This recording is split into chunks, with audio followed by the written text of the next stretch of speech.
Today is the first day for the students of the strongest academy in the World Union Academy. Hundreds of the most talented kids on the planet tried to get in this year, and only a few made it. And to open the ceremony, they call the rank #1 admitted swordsman to say a few words. Leon Hart, the golden boy who beat his examiner in seconds. The guy people say already swings a sword at teacher level. So everyone's expecting the classic, "It's an honor to be here" speech. But Blondie flips the script and says one person in this crowd doesn't deserve to wear the uniform. Because there's a student here who didn't earn his spot like everyone else. A guy who couldn't even beat his examiner, but somehow still got accepted. Personally picked by a certain thick red-haired teacher through a loophole called the Divine Eye Admission, where a VIP can instantly admit someone. In Blondie's eyes, that's a backdoor student, and he starts shouting for this mystery guy to stand up and hand over his uniform right there. Problem is, the Academy only identifies applicants by numbers, so nobody knows who he's talking about, except the guy himself. Our boy Gray is sitting in that crowd sweating like he's dating Blondie's sister. That's when Ariel, the teacher in question, decides she's heard enough. She teleports directly in front of Leonhardt and asks him if he honestly thinks he's stronger than the student she picked.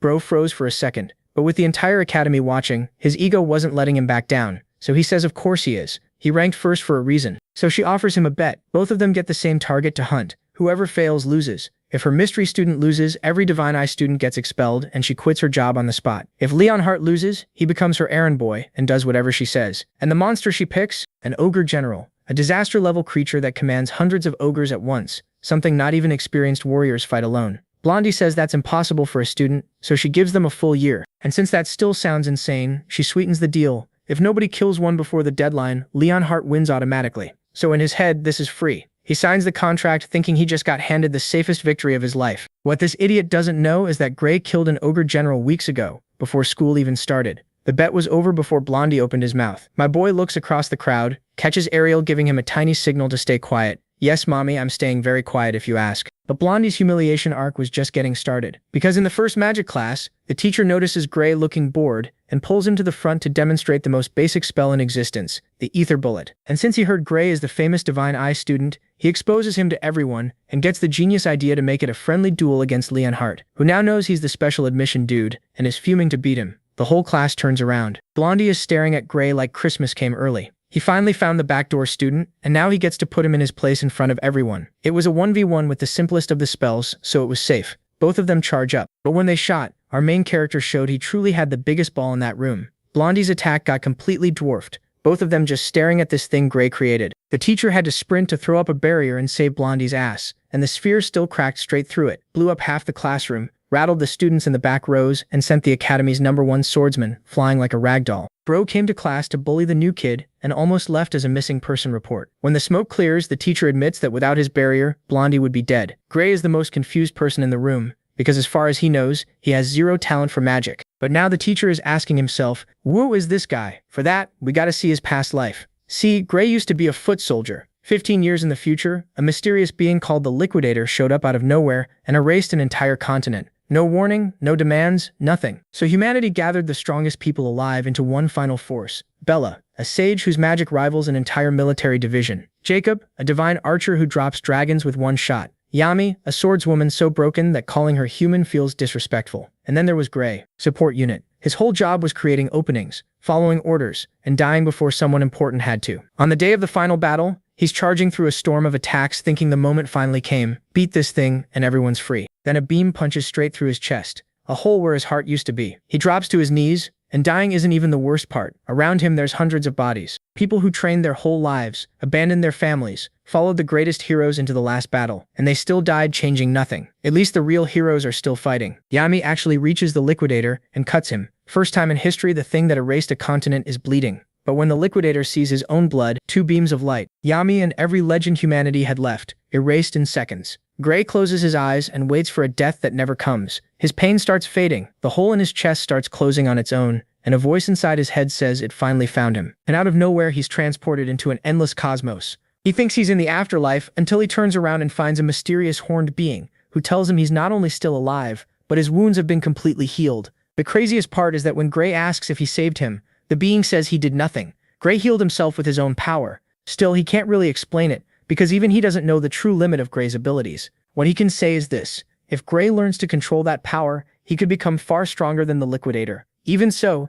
he's still not sure whether Gray really has a chance to defeat him, but he wants that bastard dead too, so he'll help. Then something shocking happens. he pierces Gray's chest again and tells him to go, because he's lending him part of his power. A moment later, the main character wakes up again in the middle of the battlefield, where he notices his sword is wrapped in some kind of dark energy. He thinks it belongs to the entity, but the being quickly says no, his power can't be seen. That dark energy is Gray's own. So without hesitating for even a second, Gray leaps at the Liquidator and slices a deep cut across his chest. The enemy actually steps back, shocked that someone still remains who's worth fighting. Gray is thrilled to see he can finally hurt him, so he keeps pressing the attack and even realizes that in some ways he's stronger than the enemy he used to fear so much. The Liquidator immediately warns him not to underestimate him, then fires off a brutal attack that cuts the main character in half, sending blood everywhere. Certain he's won, he turns his back and even congratulates Gray for forcing him to use all his power. But then, along with the blood, that strange black energy starts pouring out of Gray's lifeless body, until it forms a humanoid shape made of pure darkness, like something from a nightmare. By now, even the Liquidator can't believe what he's seeing, and he instantly creates a powerful barrier around himself. He can see the figure turn back into the main character, but he still can't understand how something like that could be human. Gray just stares at him, then grabs his sword and unleashes an attack so strong that the impact against the Liquidator's shield sends out a massive shockwave of energy. But the real surprise comes a few seconds later, when the shield shatters completely, and the blade pushes into the enemy's own chest. Blood pours out, and once again he asks if Gray is human. Gray answers that he's wondering the same thing, and of course the Liquidator still can't understand how he's alive. Gray admits the gap between them has already started to close, and this is only the beginning. The enemy thinks he can just crush him again and again until he dies, but Gray doesn't make it easy and quickly lands the first blow. This cut is even deeper than the last, leaving the Liquidator bleeding and screaming in pain. But he has tricks of his own and activates an ability that can control the space around both of them. In an instant, night falls. The moon shines above, and he has only one thing to say: time's up. The thing is, Gray isn't about to be scared by something that simple. He attacks, aiming to cut off the enemy's head, only to realize every inch of the Liquidator's body is covered by an invisible shield. In a calm, confident tone, the enemy makes it clear this is pointless. In that space, nothing can hurt him. So he tells Gray to stop trying and instead focus on the stars. That sounds stupid at first, until Gray looks up and suddenly falls into a trance. But that's only the start of the trap. What looked like a distant star suddenly drops toward him at full speed and crashes down, unleashing a violent blast. When the dust clears, there's a giant crater, and no sign of the main character. The Liquidator says Gray won't survive or come back if he's turned to dust. But that becomes his biggest mistake, because the dust itself starts gathering into a huge magic circle. Then a voice says that maybe the best thing to do is use all that leftover energy from the attack to send him back. And of course that voice belongs to the same deity as before. The Liquidator recognizes him as Chronos, but Chronos ignores him and keeps his focus on Gray. He says he'll use his power to send him straight into the past, and just like that, without the Liquidator being able to do anything to stop it, the time travel spell activates, and Gray is given a mission more important than his own life, the fate of the world. Then in the blink of an eye, the main character opens his eyes and realizes he's no longer on that terrible battlefield, but on a peaceful hill just outside Renato, his hometown, where he lived until it was completely destroyed, 15 years later. That means what he heard in his final moments wasn't a hallucination or some kind of joke. He really fought the Liquidator one-on-one, and he really was sent to the past. Luckily, he notices a wound on the middle of his arm, which tells him he's gone back to the time when he was bullied by a guy named Velder. Velder used to torment Manuel, and just thinking about facing him again makes Gray's body shake. He feels so weak that he almost convinces himself the whole battle with the Destroyer was just a dream, and that his only goal now should be getting stronger to survive. But on the way back home, that bastard cuts him off and says he's been looking for him, then tosses him a sword so they can have a training match. Of course, Gray knows Velder is dead serious, and even though he tries to refuse, saying his injury still hasn't fully healed, Velder keeps pushing until he charges at the main character himself with a sword in hand, saying that if Gray doesn't want to use a weapon, then he can take the hits with his bare hands. At that moment, Gray remembers a military doctor once told him his soul would never fully recover because of an injury he suffered when he was younger. So maybe this was where his life as a loser began, and if that's true, maybe he has a chance to change it. So he starts dodging Velder's attacks. Then he's shocked to realize how slow Velder is and how basic his moves are. At first, Gray wonders if Velder was always this weak, but then he understands that what changed is something else. He's the one who got faster. Of course, everyone else notices it and stares in disbelief as he picks up the sword. Gray realizes then that it wasn't a dream. He really did go back in time, not with the body or the powers he used to have, but with the memories of every battle he's fought. And that's worth more than any talent. It becomes even clearer when one single move with that sword is enough to bring down Velder. For a moment, Gray wonders if he should really fight someone so clearly weaker than him. But that doubt doesn't last long because he remembers all the years that bastard tormented him. So he not only forces him to drop his sword, but takes advantage of the fact that he's disarmed to attack him directly, the same way Velder had planned to beat him while he was helpless. And he's not doing it just to scare him, because with a single slash he cuts open Velder's chest, leaving him frozen in pain. Velder never expected Gray to actually strike back, But he's not the only one shocked, because that sword is supposed to be blunt, which means if it had been fully sharpened, Gray really could have killed him. For a moment, Gray wonders if he should keep going, until he remembers that bastard had already earned it. He deserves it, so Gray goes in again and knocks out his teeth with one hit. Then he tells him not to worry about him because he was the one who wanted to fight like this. Panicking, the guy yells for his friends to stop standing around and jump Gray. One of them hesitates, but they still think there's no way he can beat them when they outnumber him like this. So even when Gray warns them not to try it, those idiots rush him, and the next thing all four of them are kneeling in front of him. It's so pathetic that Gray wonders how he ever spent so long being scared of losers like them. What he really wants to know now is where they learned to fight. That's when he finds out they used to train at Saria's Grima dojo, but quit, because they thought they were already strong enough. At first that makes the dojo sound like a rat nest, but it could still help him, so since entry needs a recommendation, he tells them to introduce him to the master.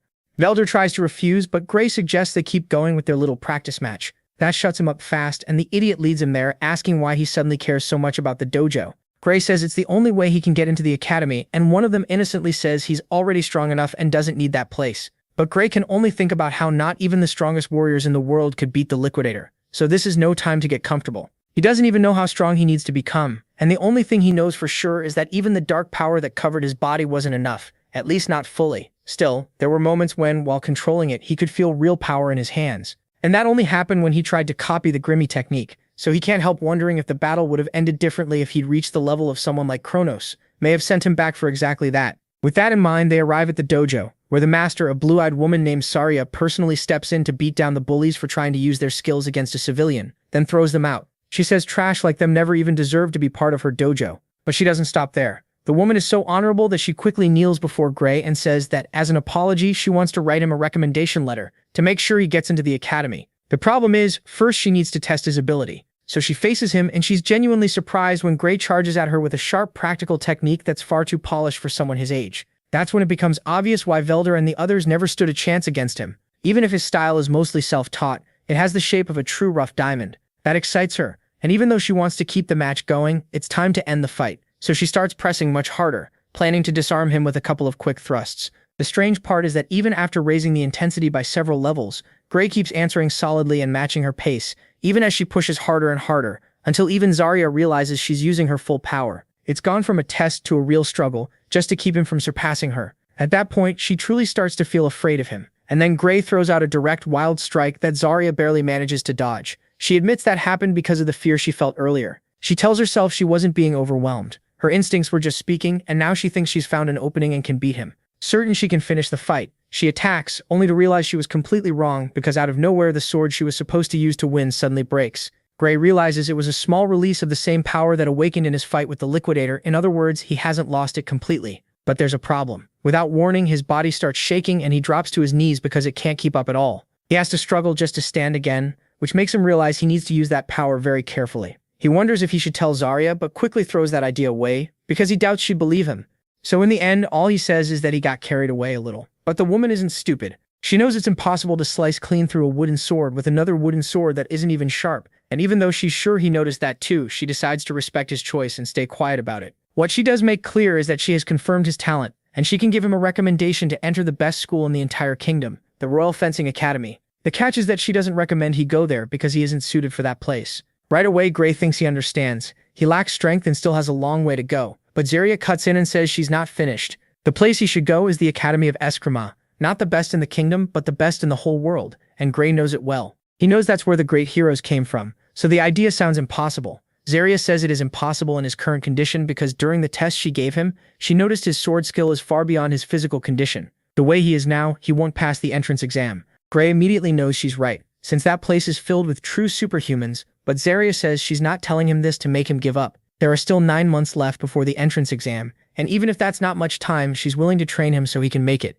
Still, he has to be ready to suffer. Gray accepts and asks her to turn him into a completely different person over the next few months. Zarya says that's the right answer before telling him to get ready, because his hell starts now. Then we get a small time skip of 8 full months, and she takes the training very seriously. But just as the pain is guaranteed, so are the results, because his body changes a lot and his muscles grow noticeably. Eventually, Zarya admits she has nothing left to teach him, so he can go. Worried, Gray says they still have a month left to polish anything that needs work, but she insists the best thing he can do now is go to the exam site and get used to the area. So she gives him a bag of money, enough for travel and food. Even with her kindness, Gray thinks leaving a whole month early is still strange, almost like she's trying to send him away from the village. She tells him he's overthinking it until he reveals that he heard rumors about an ogre nest found near the village. Right away, Zarya tries to play dumb, but even though she says guards from the capital will come deal with it, the worry on her face gives her away, and Gray can see the lie instantly. Besides, he already knows what will happen. Help will never come, and just before the village is destroyed, she'll die trying to fight the strongest ogre. Still, he stops pushing and pretends to accept Zarya's decision. She smiles in relief, wishing him luck on the exam. But what comes next is nothing like the peace she promised. Because weeks later, she's moving through the forest toward the nest, when a voice above her asks where she thinks she's going. Of course, it's Gray, who has been following her in silence because he refuses to let history repeat itself. Zarya immediately asks what he's doing there, but Gray says that question should be for her since she was the one who said the capital would handle the ogres. She explains they couldn't come because of more urgent matters, so she decided to take care of the threat herself. Confidently, she tells him not to worry, because even if the boss is elite level and the nest holds around 50 monsters, it's still nothing she can handle. Technically, she's right, and Gray knows she can deal with that much. What she isn't considering is that the ogre's real strength lies in its intelligence. So even if Gray never learned exactly how they beat Zarya in the other timeline, he's sure she won't make it out alive. That's why he asks her to please let him come with her. As an excuse, he says it'll be the best way to gain real experience, and even asks if she really thinks he'd just be a burden. She answers that she would never think that, because she understood long ago that he's stronger than she is. The problem is that monster nests like this are too unpredictable and too dangerous for someone with so little experience, no matter how strong he is. But Gray is so desperate that he draws his sword and threatens to knock her out right there so he can move ahead and face the boss alone. That finally makes Zarya give in, and she tells him he can join the mission on one condition. He has to promise her one thing. No matter what happens, he must get out of there alive, even if that means leaving her behind. Gray agrees, but only if she makes the same promise. With that settled, the two move forward carefully until they reach the ogre's den. There they notice the area has only one way in and out, which means either side would have a hard time escaping. That's why Gray warns that they need to be very careful. He says the bastards made a smart choice, but Zarya is already one step ahead and starts studying the area. It looks like the boss is staying inside his tent, so they need to quietly cut down the numbers first, before the boss notices them. So the best plan is to split up and fight separately. So they separate and use the element of surprise to start taking down enemy after enemy. It doesn't take long for the ogres to realize what's happening and start fighting back with the same force, but the advantage is still on their side, and within seconds they've wiped out most of the enemies. In the middle of the chaos, Zarya admits he's doing pretty well. She asks if this is really his first real battlefield, but Gray dodges the question and warns her to stay sharp. They've only just started. He doesn't say it out loud, but something feels off. For some reason, the enemies are weaker than he ever expected. So if they really manage to beat Zarya in the other timeline, then the only answer is that the boss inside that tent is stronger than expected. And he's right, because out of nowhere he feels eyes staring at him from inside the tent. Every instinct in his body goes on alert, to the point that Voltaire yells at Zarya that she has to run. Of course, she doesn't understand the sudden change. But when Gray shouts at her not to ask questions and just run, she moves, sprinting for her life. But it's already too late. At that exact moment, the boss lands right next to them, and they confirm that yes, it's an elite-class ogre, and it's saying what an honor it is that they came to it.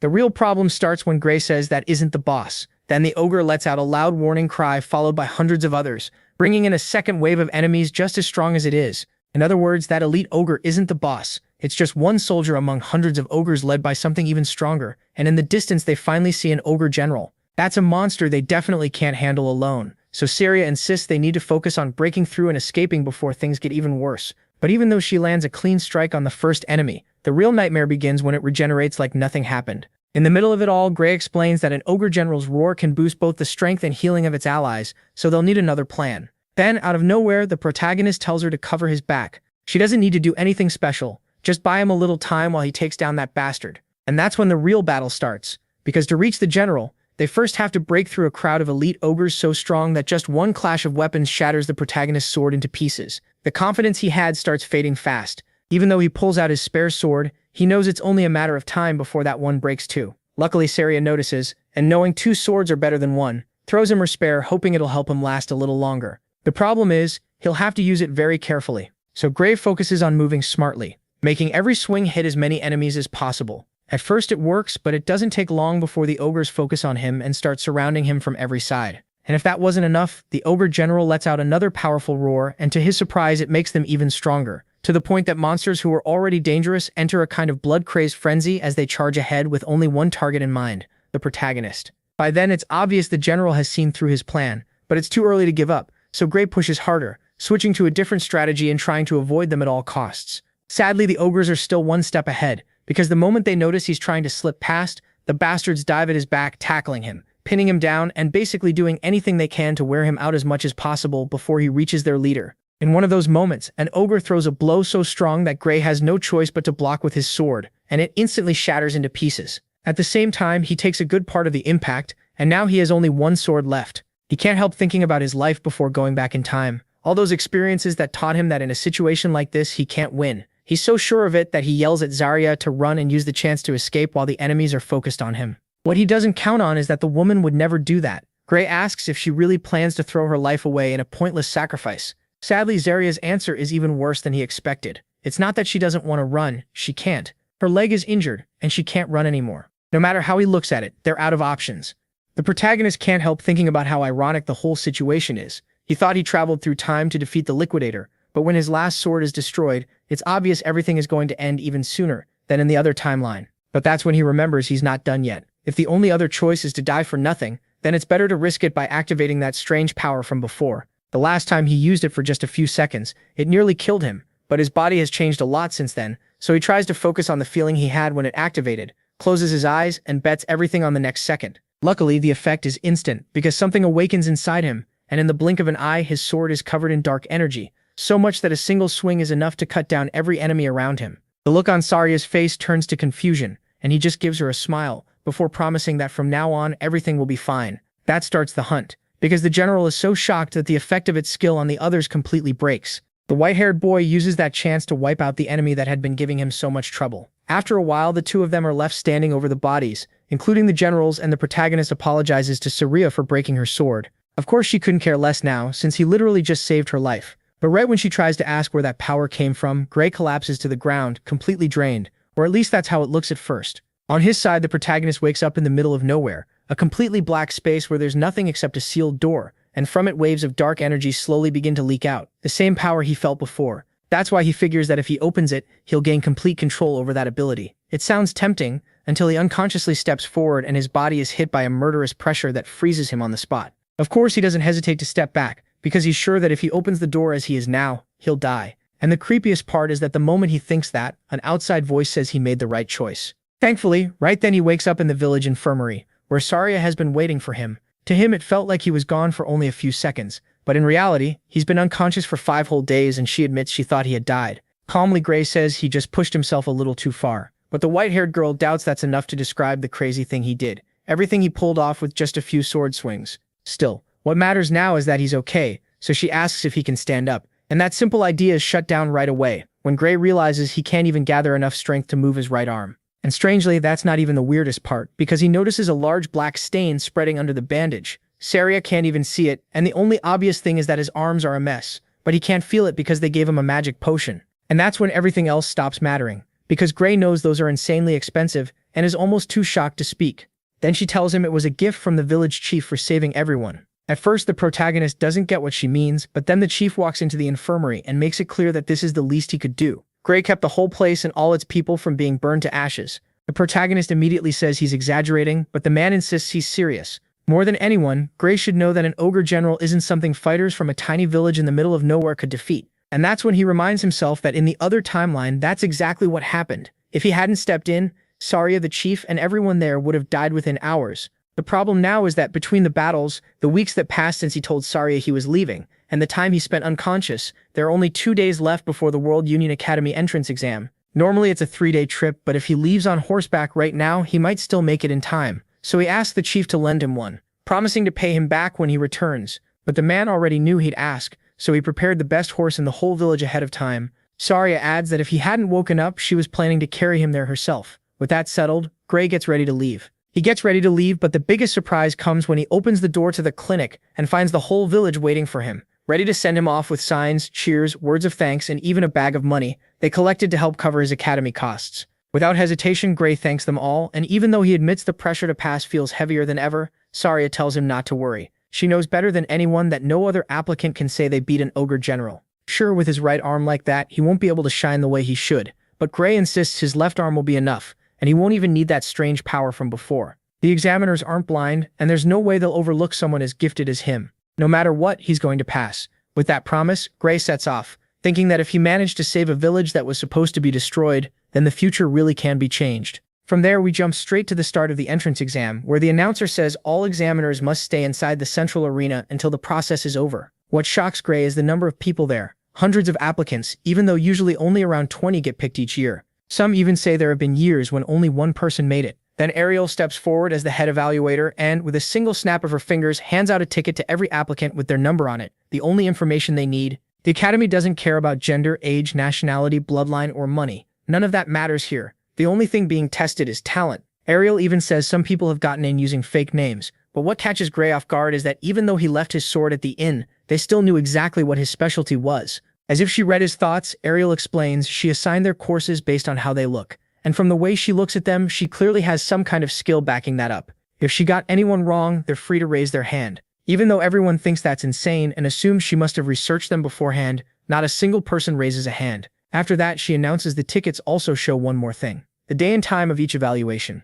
Gray's turn is scheduled for the next day at 11 in the morning, which is a problem because part of him hoped his arm would have more time to heal. But Ariel makes it clear there will be no changes, and anyone who arrives even a few minutes late will be disqualified. So he moves straight to the next day, when Gray realizes his arm hasn't healed at all. That means he'll have to manage with only his offhand. At first, that makes him hesitate, but when there's just one person left before his turn, he keeps telling himself he still has a chance, and the best thing he can do is study the sword examiner. He'll be fighting. If this test is a real battle against one of the Academy's strongest swordsmen, then looks mean nothing. The examiner tells another candidate he can take the first strike, and even though the guy throws a blow strong enough to crack the ground, the examiner dodges it and effortlessly places his sword against the candidate's chest, showing the match is basically over. But the guy still refuses to quit and attacks again, only for the examiner to block his huge blade with one that's about half the size, and disarm him in a matter of seconds. Just like that, the exam ends. Watching from his spot, Gray realizes he's in trouble, so when his turn comes, he steps forward with one thought in his head.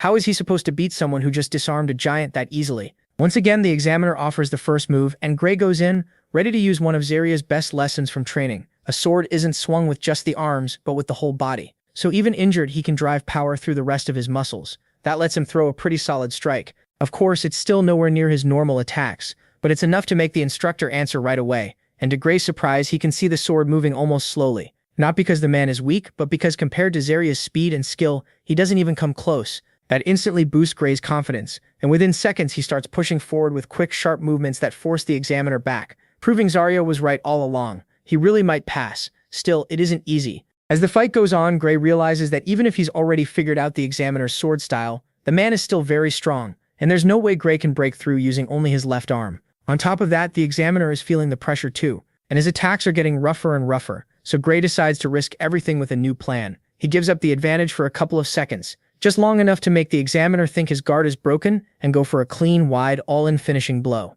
In the end, the examiner is the one who opens himself up, and Gray uses that moment to slip behind him and thrust forward. A strike that would have won him the match if just millimeters from landing someone hadn't shouted stop, making Gray freeze at once. He looks around confused because the fight had just gotten good. Then another judge announces that time is up, and since that's how it ended, the only conclusion they can make is that it's a draw. Of course, Gray assumes the worst. In his mind, the only way to pass was to beat the evaluator. So he leaves the arena feeling crushed, repeating to himself that at least he gave it everything he had, already thinking he'll have to take the exam again next year. He walks away convinced he'll do much better once his arm fully heals. After that, a whole week passes until all the evaluators gather to talk about the applicants and compare notes. In general, they're completely worn out because the exam's golden rule is to judge each person one by one, then discuss every single case the same way. They start with the sword course applicants, where the clear winners are the ones who actually beat the evaluator. But they also consider strategy and how long each person lasted during the 15-minute limit. The problem is, one evaluator insists that this time only the people who beat the examiner should pass, plus maybe a few rare exceptions, and sadly, Gray isn't one of them. In fact, no one even says anything special about his performance. It seems like that's the end of it, until someone asks what they'll do about candidate number 513. Of course, that's Gray's number, but the surprise is that the one who brings him up is Ariel herself, insisting he has real potential, even if the others don't agree. They argue that even if it looked like he was about to win, the fact that he relied on cheap tricks says a lot, and none of it is good. They do admit his technique was solid, but say he lacks strength and spent most of the test getting overpowered, which to them means he's useless. That only makes Ariel laugh to herself. With so many people watching, she finds it ridiculous that none of them noticed that one small detail. But we don't get to hear the rest of the argument, because we jump straight to the next day, when they announce that only 6 people have been accepted into the sword course. Candidate number 5, number 217, 432, 615, 753, and 925. Even though Gray still waits to hear his name, they make it clear that's all of them, and only those 6 candidates have the right to cross the bridge and finish the enrollment process. Everyone else must leave, except for one more, the one personally chosen by the Divine Eye, candidate number 513. Within seconds, Gray's ticket bursts into bright blue fire, and everyone stares at him with curiosity, admiration, and anger, because a special Divine Eye admission isn't something just anyone gets. Gray has no idea what that even means, but he hears some people whisper that it's just how spoiled idiots sneak in through the back door. That makes even less sense to him, because he literally has no connections at all. He even wonders if Saria might know someone, until an old man cuts in and tells them to shut up because Divine Eye admission is an honorable category that has produced heroes for hundreds of years. They fire back that lately it's lost all prestige, since it's only been used to admit useless people like Jacob, Bella, and Yami, 3 of the Academy's biggest failures. What they don't know is that Gray knows those names very well. Even if people see them as weak right now, they'll become part of the main force against the Liquidator. Either way, the point is simple: he got in. From there, we move straight to the entrance ceremony, where Gray and the other chosen students receive their documents and are called to the plaza in front of the main office. The strange part is that when they arrive, there's nothing there, and they start wondering if they came to the wrong place. Then an assistant shows up to explain that there's been a small delay with the setup because of a mix-up. Since the place is completely empty, they figure it will take a long time, but then he tells them to step back so they can begin the setup, and in an instant the ground lights up with dozens of magic circles that spread out in a brilliant glow and start forming a small coliseum. With a smile, he tells them to sit wherever they want. The students head over completely amazed because that wasn't normal magic, it was teleportation used on huge objects. Even Gray, who's seen plenty of wild things, thinks this is an insanely flashy way to use that spell. That only makes him even more excited since it shows just how much power the World Union Academy has. Still, a boy up front notices something Gray missed. There are way too many seats for just 30 accepted students. His friend explains why. The Academy brings together the best students from all over the world, but what does that have to do with anything? To get it, he needs to look up, because dragons and airships are all arriving at the same place at once. Once again, the guy has no idea what he's looking at, but the protagonist recognizes them right away. Strato Queen magic aircraft, the biggest and most expensive in the world. So it's crazy to think they're casually using them just to bring in the rest of the students. The ceremony isn't only for the new ones, the seats are also for upperclassmen. Once everyone is gathered, the assistant says they can finally begin the ceremony. It turns out to be painfully boring, because the director gives a speech so dull that Gray is almost falling asleep, until they start introducing the top students from each year. That's when a blonde boy near the protagonist stands up, Leonhardt Apias. He's the strongest swordsman in the group, and during the entrance exam, he beat the examiner in seconds. Rumor says he's as skilled with a sword as some of the teachers, so of course he catches Gray's attention. Even more when he asks the teachers if he can speak freely, and they say yes, not expecting Leonhardt to start complaining about the academy. He says it's an honor to be admitted with everyone else, all that stuff, but then insists that one person there doesn't deserve to be here. To make it perfectly clear, he turns to Ariel, the Divine Eye, and asks if she knows who he means. Ariel seems surprised. She answers that everyone here passed strict tests, so even if not all of them are as strong as him, they still earn their place. Then she flat out asks what the hell he's talking about. Leonhardt says everyone deserves to be here except the guy who got in through the back door with that so-called special Divine Eye admission, and he doesn't stop there. Leonhardt starts shouting for that student to show himself and hand over his uniform, obviously talking about the protagonist. Luckily, because everyone was chosen only by numbers, no one knows what he looks like. Ariel tries to change the subject, but Leonhardt keeps going until she suddenly teleports right in front of him, and in a pretty creepy way asks if he really thinks he's stronger than that other student. At first, Leonhardt gets so nervous he can't even answer, but then he steadies himself and says of course he is. He ranked first for a reason. That's when things finally get interesting, because Ariel suggests a bet. 2 things will be on the line. First, the other boy's admission, and also her own job. The protagonist freezes, since he definitely never agreed to anything like that. Leonhardt asks if they're really going to make him fight, but Ariel says no. If the other boy got serious, Leonhardt would die, and as a teacher she won't risk a student's life. That instantly makes things tense. Leonhardt asks if that's supposed to be an insult, but the redhead makes it clear she means every word. So instead they'll compete by fighting monsters. That way it's safer and fairer. And Ariel even hints that Leonhardt is better at fighting monsters than humans. What exactly she means by that we don't know. Still, Leonhardt accepts, and Ariel starts laying out the rules. Basically, each of them has to kill the monsters she names as the target. Every round, the target monster gets stronger, and whoever fails to kill theirs loses. If the protagonist loses, Ariel will quit her teaching job, and every special admission student will be expelled. But if Leonhardt loses, he'll have to do whatever she says. Before agreeing, he wants to know what kind of monsters they'll face, so he doesn't walk into a trap. And this is where things get weird, because Ariel acts like she's thinking, then asks how he'd feel about fighting an ogre general. That's way too specific to be random, so the protagonist starts wondering if she knows more than she lets on. Of course, Leonhardt says that isn't a monster a student can beat alone. Ariel says fine, it can be a long-term bet. They'll have until the end of the year to defeat the creature, or they lose anyway. Even then, the blonde still thinks it's impossible because it's a disaster-level monster, There's no way he could beat something like that with only a year of training. He starts thinking Ariel picked an unbeatable monster just so the bet would end in a draw. But then Ariel adds one more condition. If it ends in a tie, he wins. So whether he beats the monster or not, he'll be safe. But if the protagonist fails to defeat it, Ariel and all the special students will be expelled. The problem is, she sounds so sure of herself that Leonhardt can't help feeling there's still some trick behind it. So Ariel hands him a magic contract she just wrote with all the details. Now it's up to him whether he signs it or not. The surprising part is that Leonhardt accepts anyway, asking if she really believes that boy can win. In the end, she says nothing and just sits down. That only convinces everyone she's lost her mind and is using this bet as some crazy way to retire. As for the protagonist, he's more nervous than ever until he remembers the exact words she used and starts wondering if that one-year deadline also includes the ogre general he already killed weeks ago. He gets his answer when Ariel looks at him and makes a small hand sign telling him to keep quiet, basically confirming this was a bet he already won. After that, we jump straight to the first class on the basics of magic, where the teacher starts with the simplest part. Inside every person's body, there's an invisible energy called aether. By using the right magic circles to control it, people can do amazing things. During all that talk, the protagonist is glad most of this is stuff he already learned in his past life's training. That means his real problem is Leonhardt, because they ended up in all the same classes. So now the goal is keeping it secret that he's the special student Leonhardt hates so much. The problem is, if he wants to stay unnoticed, he's in trouble. The teacher notices he looks bored, and without any filter, tells him to come up front and show the class how to use basic magic. The protagonist admits he didn't think knowing magic was required since this is a sword course, but the teacher explains they still need the basics so they can work together with mages.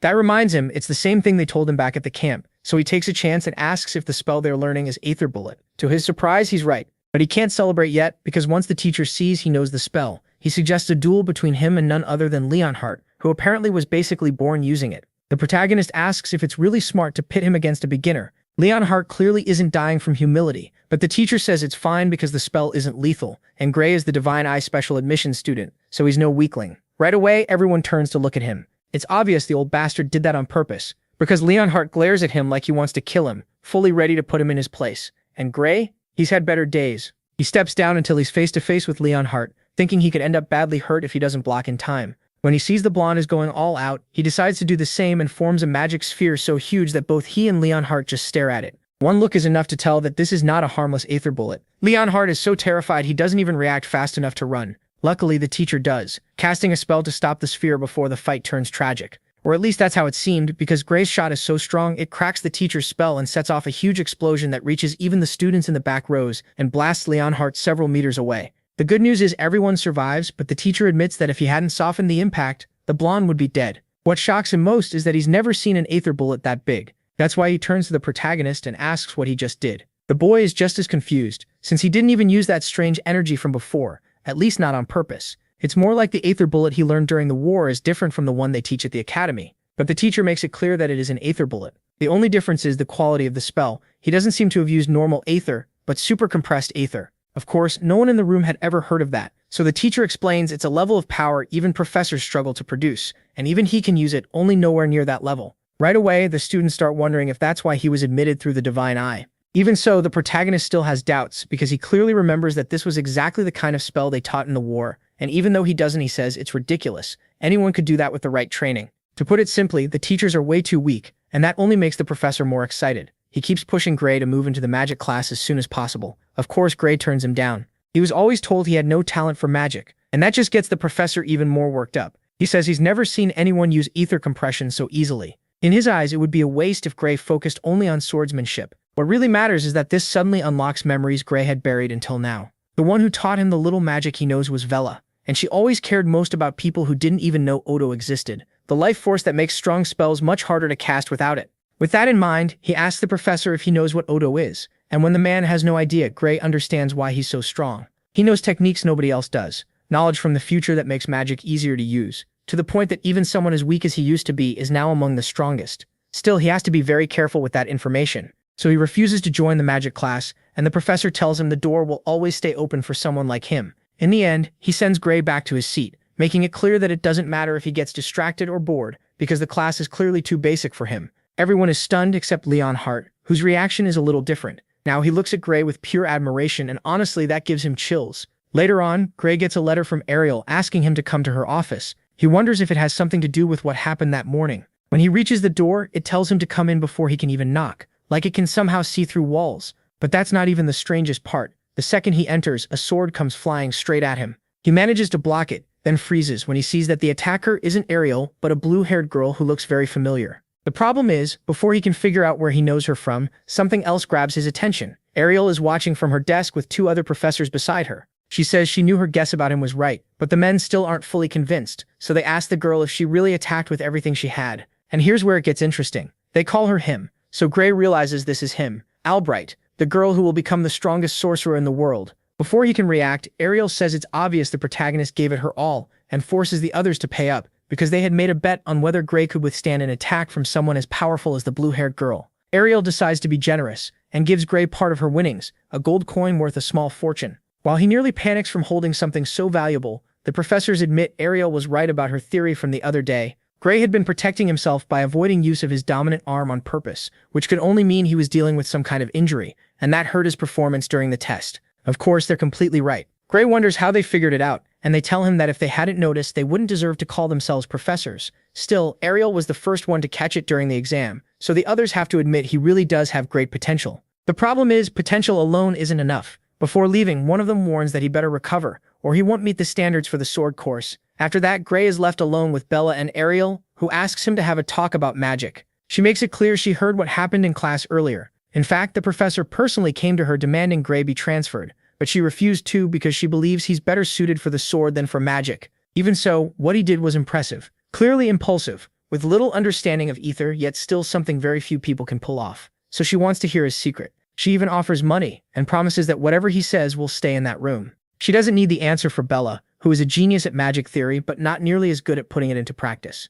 For some reason, MC just can't properly use ether compression, which makes sense to Gray. He already knew Bella took a long time to unlock her true talent. Ariel keeps pressing him if he can help her. He can save Bella from being sent to Professor Bradley, a man Gray recognizes right away, because he's infamous for carrying out experiments on humans, and in the future he'll even become the cause of terrible magical disasters, the worst magic criminal in history. But for some reason, Ariel explains that if Bella doesn't improve before the end of the year, she'll be sent to him for a surgery that's supposed to improve her magic. Ariel wants no part of that, and she says it herself. Dozens of people have died because of his horrific methods. Even so, Bella would rather risk that than be expelled. That puts Gray in a hard spot because revealing this kind of knowledge could literally change history, especially since Bella would probably discover Odo on her own eventually. Even so, when he thinks about all the damage the Liquidator will cause, he tells himself that this is exactly why he's here, to change that terrible future, so he promises to teach them everything he knows. After that, we move to the training grounds, where Gray explains everything Bella once taught him, well, from his future, and they do it under a magic contract that forces everyone to keep it secret no matter what.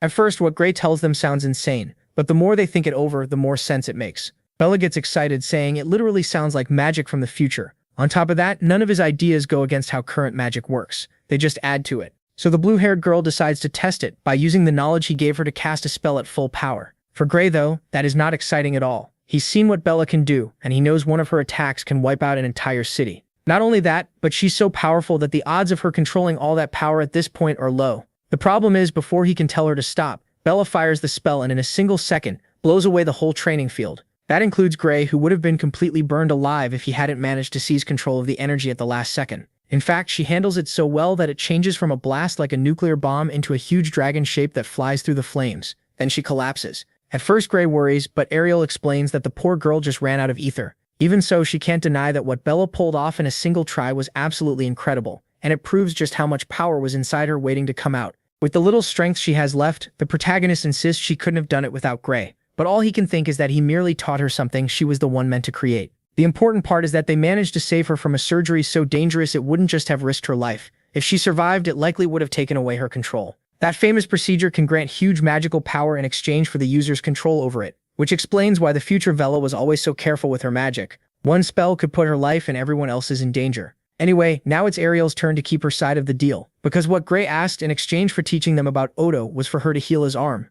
The redhead says there's a very special kind of magic she wants to use on him, and with that she gently places her hand on his wound. Blue energy wraps around it, and after a few minutes it fades until Gray can move his arm completely again. He's completely shocked, because not even a top-grade healing potion had that kind of effect. Proudly, Ariel explains that her highly specialized magic is far beyond those potions. Then she tells him to test his arm with a sword, so Gray starts throwing out a string of slashes and realizes that even if it looks fine, it doesn't feel like it moves the same as before. Ariel understands that right away. She says that while she repaired his nerves, her magic can't heal wounds to the soul, a concept most people still don't accept, but one she firmly believes in, because her eye can see it. Even right now, she can tell his soul is slowly healing. So physically his arm is perfect, but he still needs more rest for his soul to recover. For now though, he can train like normal, and she'd actually like to watch him fight so she can understand what kind of swordsmanship he uses, and why it can damage a person's soul so badly. From the way she explains it, the soul matters here just like ether and Odo, because Ariel says there's a sword technique that uses the soul to move the blade.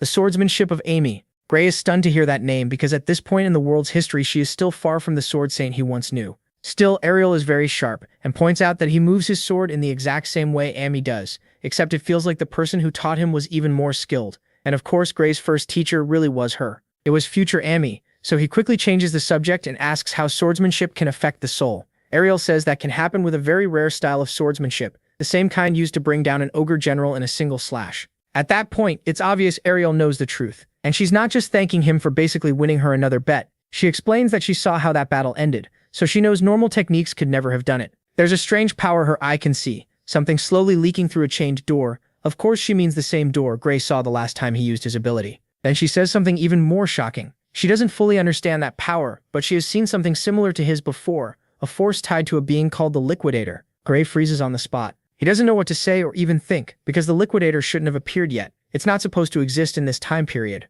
Seeing his reaction, Ariel realizes he already knows about the Liquidator. She's almost surprised, but then remembers that Gray always seems to know things nobody else should, like knowledge from the future. This woman is way sharper than she first looked, so she asks him directly what he knows about the Liquidator. Gray only says it is a huge threat to humanity. He stresses that it has to be stopped before it appears and destroyed if possible. Hearing how serious he is, Ariel thinks he may be overdoing it a little, but if that's true, then the answer is simple. They need to stop Professor Bradley's experiments. That's because she already knows about the Liquidator. It's the being Bradley is trying to summon. Now that really shocks Gray because in the future he never knew where that monster came from. He once believed nobody knew, but the more he thinks about it, the more sense it makes. In humanity's final years, the Academy always acted like it knew exactly where the Liquidator would appear, so the one left in the dark was him. And since Professor Bradley is part of the Academy, the conclusion is obvious. The World Academy was involved with that creature all along. That's why Gray tells Ariel the experiment must be stopped right away. Ariel agrees, but she doesn't have the authority to stop another professor of equal rank. She even says she already tried pushing her superiors to cancel it. Worse, she isn't allowed to tell Gray who those higher-ups are. This place runs on a strict chain of command, and someone like her can't break it. At this point in the story, the full scale of Professor Bradley's crimes still hasn't come out, so Gray tells her he knows exactly where the bastard's hideout is. Maybe they can catch him in the act. The problem is that the Academy still backs him, so if they go in without solid proof, they'll be the ones who end up locked up. With that in mind, Ariel asks if he has any evidence. But beyond what he knows, Gray admits his hands are tied too.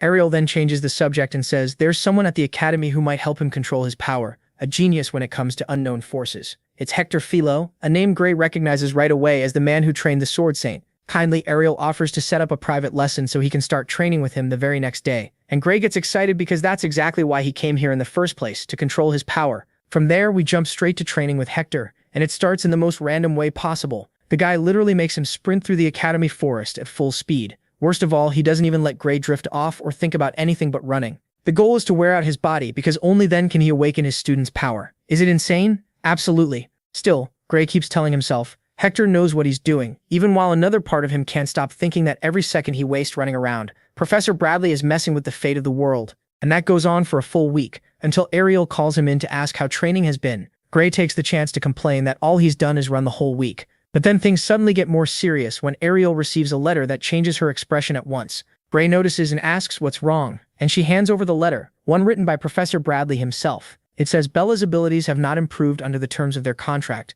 which means the operation will move forward. Gray immediately shouts that it's insane, and asks if there's any way to refuse, but Ariel explains the only way is if the professor cancels it. Otherwise, MC's only choices are the operation or expulsion. That's why, even after refusing before, Ariel asks where Bradley's lab is. If they expose him as a criminal, the contract terms will be void. As for proof, she trusts Gray to help her find it, because she knows he's been telling the truth this whole time, and together they'll drag that criminal into the light. With that decided, Gray reveals that the lab is in the mountains near Toril Village, and Ariel remembers that bastard has an Academy-approved lab in that same area, which means he's been using it as the perfect cover for his illegal experiments. On top of that, everyone knows no Academy professor would interfere with another professor's lab for no reason, which means they need evidence now more than ever if they want to stop him. Still, before they can talk more about it, Bella walks into the office. She got the same terrible letter too. Ariel quickly takes it from her and assures her she doesn't need to worry about that. He clearly has no idea what's really going on, so she asks if Ariel really plans to fight Bradley all alone. Ariel answers that her own strength is more than enough. Even so, Gray knows what that bastard is capable of, and he has a very bad feeling, so he offers to go with her. Bella does the same, insisting she can't let them risk themselves for her. It sounds like a solid plan, except Ariel reminds them Bradley is still a professor, and who knows what he might do to them. Gray says that's exactly why they need to work together, because if they use the same power he used to defeat the Ogre General, their chances of winning go up a lot. Seeing how determined they both are, Ariel knows they'll go no matter what she says, so she finally agrees on one condition. No matter what happens, they must put their own safety first. With that settled, they head out, and we move straight to the forest outside the lab entrance, where the three of them study the place and confirm no one seems to be around. That makes it the perfect time to go in. The basic plan is to sneak inside while Bradley is at a conference with the Magic Society and search for anything they can use as evidence. Of course, there's a good chance the place is full of traps, so they have to be careful. Bella worries they might get caught, but Ariel calmly tells her she can turn back whenever she wants. Still, the protagonist is determined to help them, and she doesn't understand why they're risking so much for someone like her. Gray cuts in right away. They're not doing this just for her. Stopping these experiments could literally save the world. That only leaves the blue-haired girl even more confused, and Ariel says that's probably going too far, but she agrees they need to think this through carefully. Even so, they came here by choice, and with that resolve they'll finish the mission. So they move out and sneak forward, until Ariel uses her fire magic to blast open part of a side wall of the fortress, which leads straight into the prison where that bastard keeps all his victims locked up. Some of them are dead, and some still seem alive. But the worst part is that none of them move or call for help.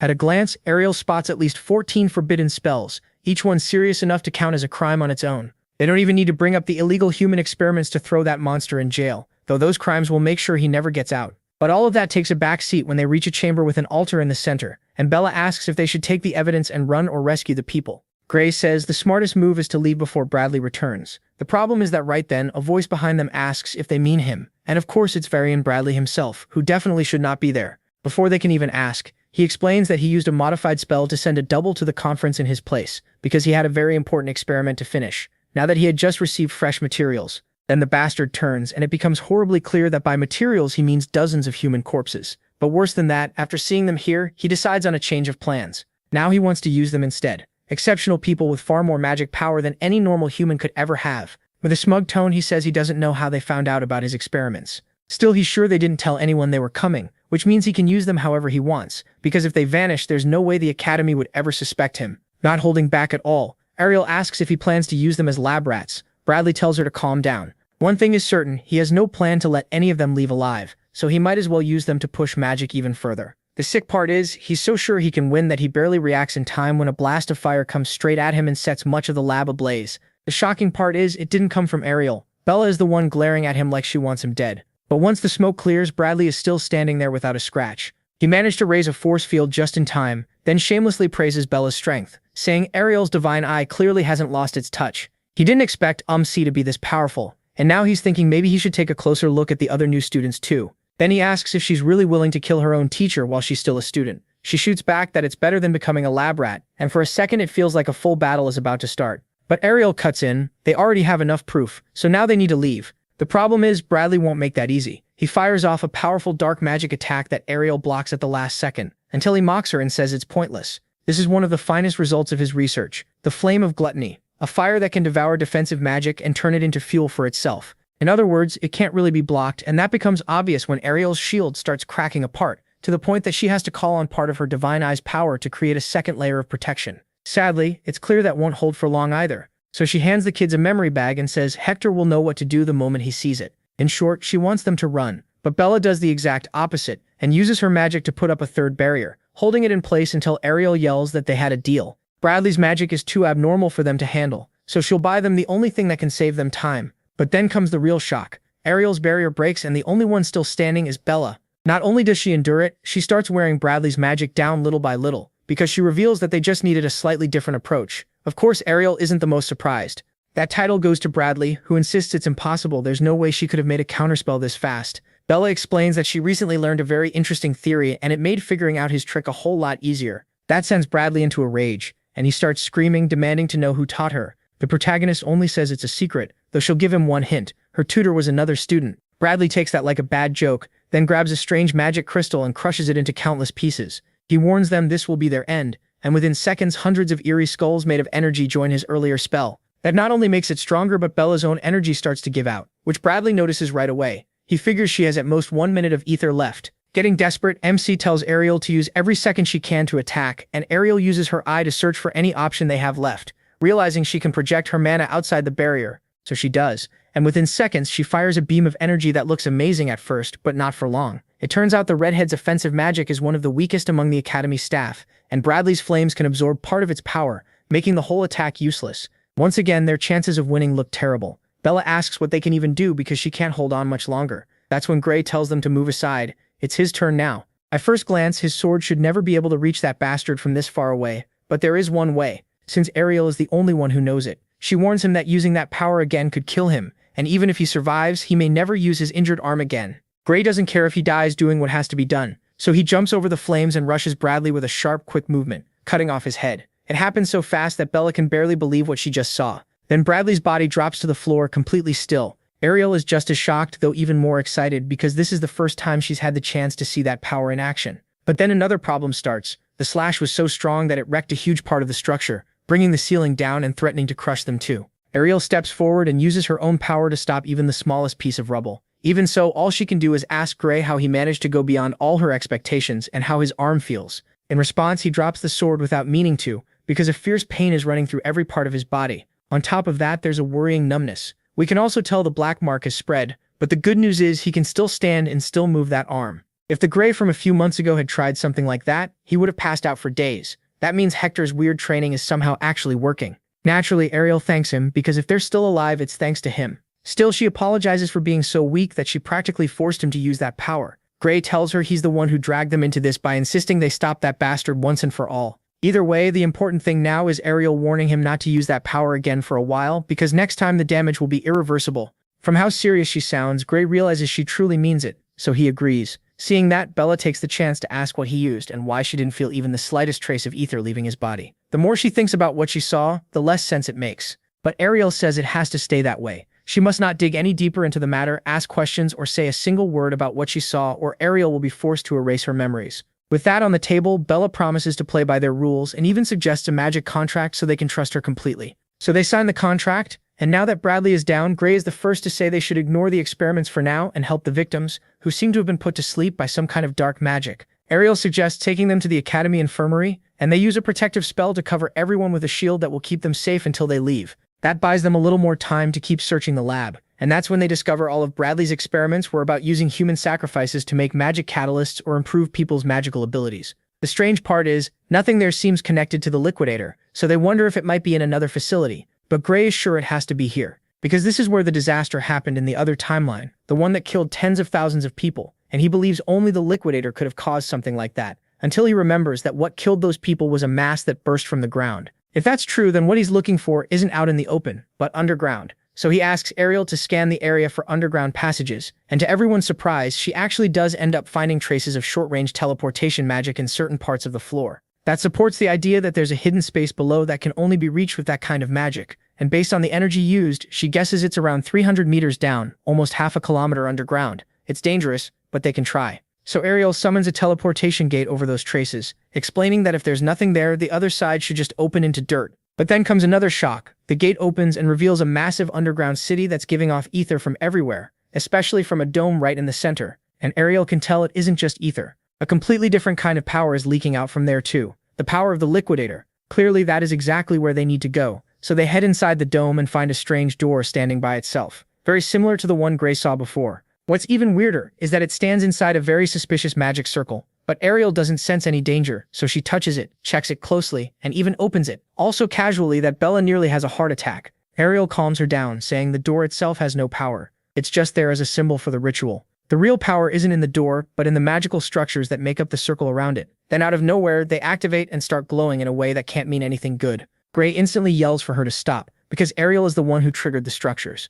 She simply steps away from the circle, staying calm because she believes that setup can't truly summon the Liquidator. That becomes even clearer when the surface of the door cracks and a dark energy like Gray's tries to come out. But before it can fully emerge, the structures run out of power. Everything settles down and the crack slowly closes too. Ariel explains that those devices weren't made to call the Liquidator itself. They open a breach to the plane where it exists and channel the power leaking through. There's also a filter, the thing that directs all that power, and it's made of most likely with human sacrifices, just like the results of the experiments they saw up above. Shaken, Bella asks why Bradley would go this far just to gather that power, and Ariel asks if she remembers the black flame that bastard used in the fight, or that strange exploding crystal. Those were clearly made from this same energy, just rough test versions of the power behind that door. In the end, the cracks finish closing, and Gray wonders if Bradley really was trying to summon the Liquidator after all. Ariel says she's not sure. Maybe yes, maybe no. Most likely he tried and failed because he didn't have enough power. But the biggest issue is this. Even one of those power structures should cost as much as an entire nation's yearly budget. Making 8 is on another level, so Bella wonders if the Discar Empire helped fund it. Ariel doesn't think so. That kind of money could only come from a group whose magic research surpasses even an empire like that. There's really only one place it could be from. Gray says the only thing that makes sense is the World Union Academy, and Ariel agrees completely. No other research group could pay for something this insane. Confused, Bella asks if the Academy isn't supposed to protect the world from threats and all that noble stuff. Even so, Ariel says that's still the only real answer. Gray tries to stay hopeful, saying not everyone in the higher ranks would support methods like this. He remembers clearly that in the other timeline, they never abandoned civilians when the Liquidator came, so he refuses to believe the Academy is a direct enemy of humanity. Ariel agrees most of its members are good people and would never allow these horrible experiments. But the Academy is full of researchers, factions, and leaders, so the possibilities are endless. Whoever was behind this had support from someone incredibly powerful, and as someone who has watched them for decades, Ariel warns that they can't trust the Academy blindly. Most likely the people behind this believe they're helping humanity, and that's what makes it worse. The place was built so carefully that finding any clue leading to the mastermind will be nearly impossible, and if that wasn't bad enough, everything around them starts exploding, which means they set up evidence-destroying mechanisms linked to Bradley's death. Bella panics and yells that they need to get out, but Ariel calmly says they're just explosives. She's not weak enough to let them die from something like that, and within seconds, she starts draining energy from the strange structures to make her own magic circle around the group. In a firm voice, she tells them not to move as debris crashes down all around them. A moment later, it turns out she managed to teleport everyone to the outer part of the forest. Better yet, she also brought every victim who was still alive, and maybe most important of all of the famous energy structures too. It was a risky move, but it was the best idea she had because knowing the Academy's higher-ups, she'll need to show them this if she wants a case solid enough that they can't ignore it.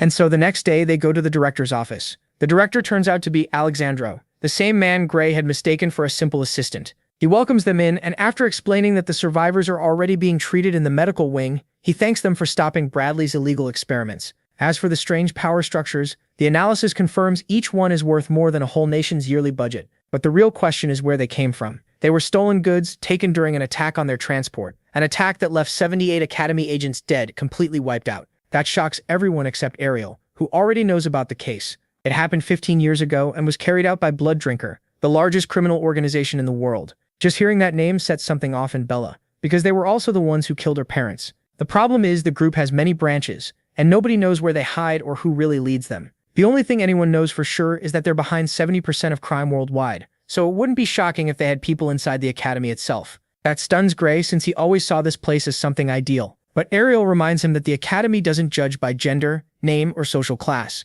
That openness lets talented people from all over the world grow stronger, but criminals can take advantage of that too and slip inside. It sounds insane, and Bella insists they need to find them and drive them out. The director agrees, but he's still just a subordinate. His authority has limits. If they want to learn who's behind all this, the only advice he can give them is to become stronger. He reveals that even among the students, some are so powerful they hold more influence than he does. And in this place, strength is everything. That means they can make a difference too. That clearly fires the group up, while Alexandro studies them and thinks Ariel couldn't have beaten Bradley alone. So one of those two must have done it, and he can't wait to see what kind of monsters they'll become. After the meeting, Gray looks at the mark on his arm and realizes that whether he wants to defeat the Liquidator or uncover this place's secrets, the answer is the same. Get stronger. He keeps thinking about that for a while, until he accidentally bumps into another student with black hair. The shock comes when, before Gray can apologize, the guy attacks him with a kick so fast he barely blocks it. Then the stranger starts insulting him, telling him to watch where he's going and mocking him as trash from special admission. It's obvious the bastard wants a fight.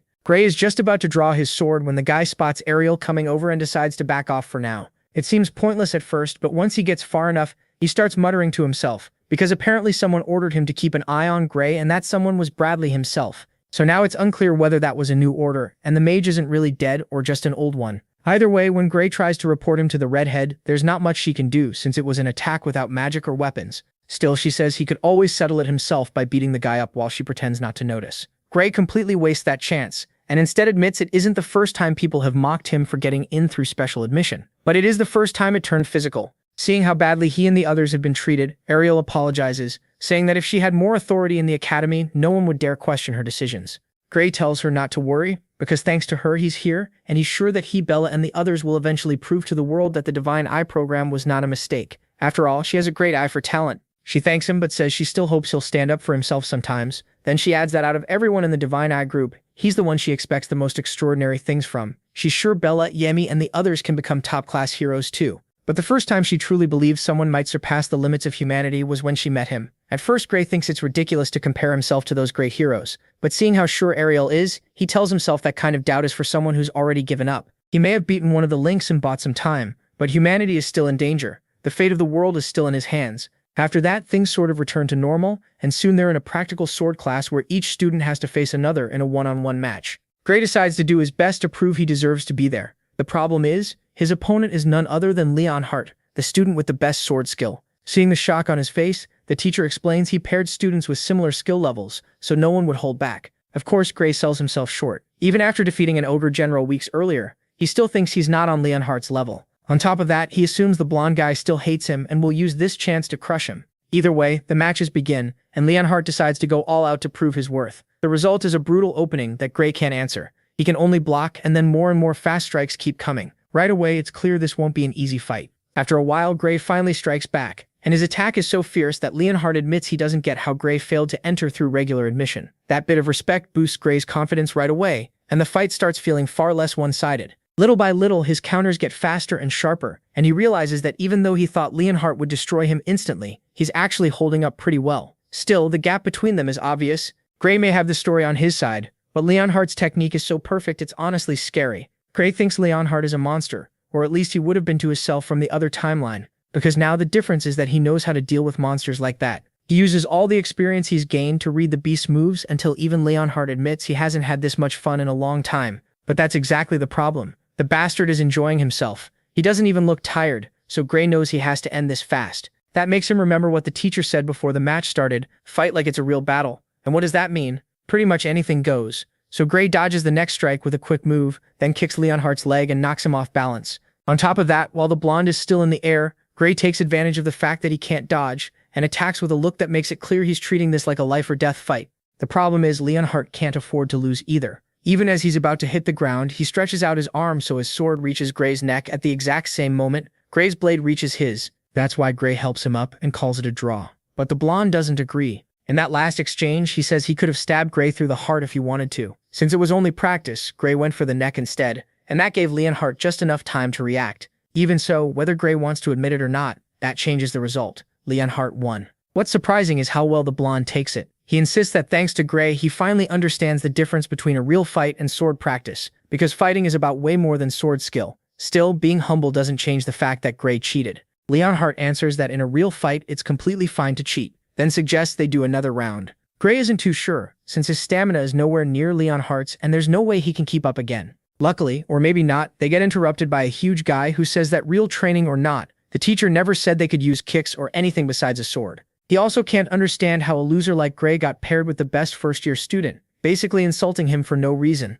That's when Leon Hart steps in and says he's the only one strong enough to fight Gray. In other words, Gray is the strong one here, not him. And that gets backed up by the teacher, who says the two are at a very similar level. And if he doesn't believe it, he's free to test it himself. If he beats Gray, then he can fight Leon Hart. The guy confidently accepts and boasts that unlike others, he beat the examiner in the entrance exam, which Leon Hart says was his biggest mistake, the same one he made himself, judging Gray without knowing his real strength. The good part is that more people will finally see how strong Gray is and give him credit. The bad part is that this idiot is ruining his precious time with Gray, so Leon Hart starts glaring at him like he wants to kill him. Of course, the bully notices and has no idea what's going on. Still, all of that stops mattering when the teacher says they can begin, because Gray can tell right away the guy has way more physical endurance than he does. It's a challenge he has to face, and meanwhile, that jerk charges at him with one goal: put the special admission student in his place. To his real surprise, Gray doesn't just block the attack with one simple swing of his sword, he knocks him away like he's nothing. The bully's confused face is worth it, but Gray stays focused and thinks that this guy's strength is nothing special.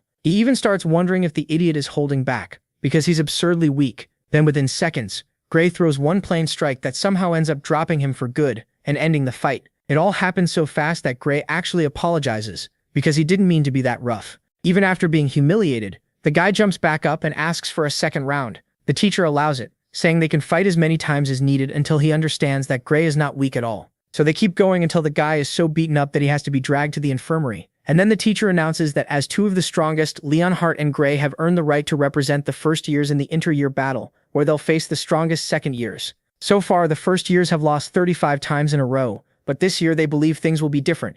Of course, Gray can't help asking if the power gap between the 2 years is really that big, and the teacher answers honestly, yes. In fact, it's not unusual or even especially disappointing when the first years lose. Just being chosen to fight is already an honor, and if they somehow win, they'll be seen as some kind of miracle. That's why he calmly tells them not to stress too much. That eases Gray's mind, but he still thinks he has to use this chance to change what people think about the special students chosen by the Divine Eye and prove they can fight. Of course, that means training even harder. But all of that gets pushed aside when we cut to a meeting between the teachers and an old man named Bruta from the magic department, who asks to speak and proposes that the student Amy White be expelled. Ariel immediately asks why, since she's the one in charge of the Divine Eye students, and he says that's exactly the problem. The girl failed the exam to move up to 3rd year, and even so, she was allowed to stay only because she was a special admission. Honestly, the old man has a point. Every other student who failed was expelled, so it seems unfair. Ariel explains that the girl can't show her true potential because of the heavy side effects on her body, but she's absolutely on track to become a world-class warrior.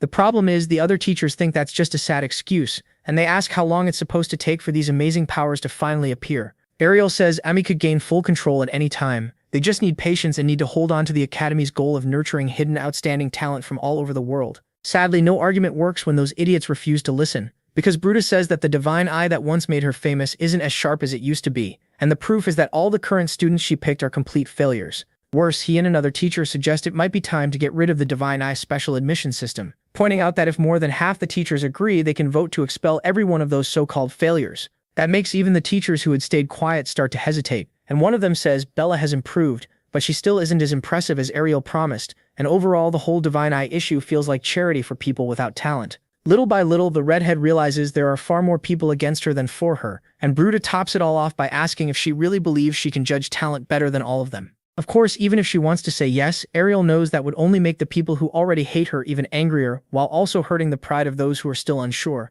making the whole situation worse. If she wants to come out on top, she has to be very careful about what she says next. So instead of reacting to Bruta's insults, mockery, and accusations, she stays silent and repeats to herself again and again that she still has the touch. Her students just need a little more time. But she can't think of any way to stop them from being expelled until one of the teachers mentions Gray. They know he was chosen to represent the first years, but they doubt he'll accomplish anything. Then Bruta himself proposes deciding the future of the Divine Eye program based on the results of the competition. Unsure, Ariel turns to Hector, and his look tells her it won't work.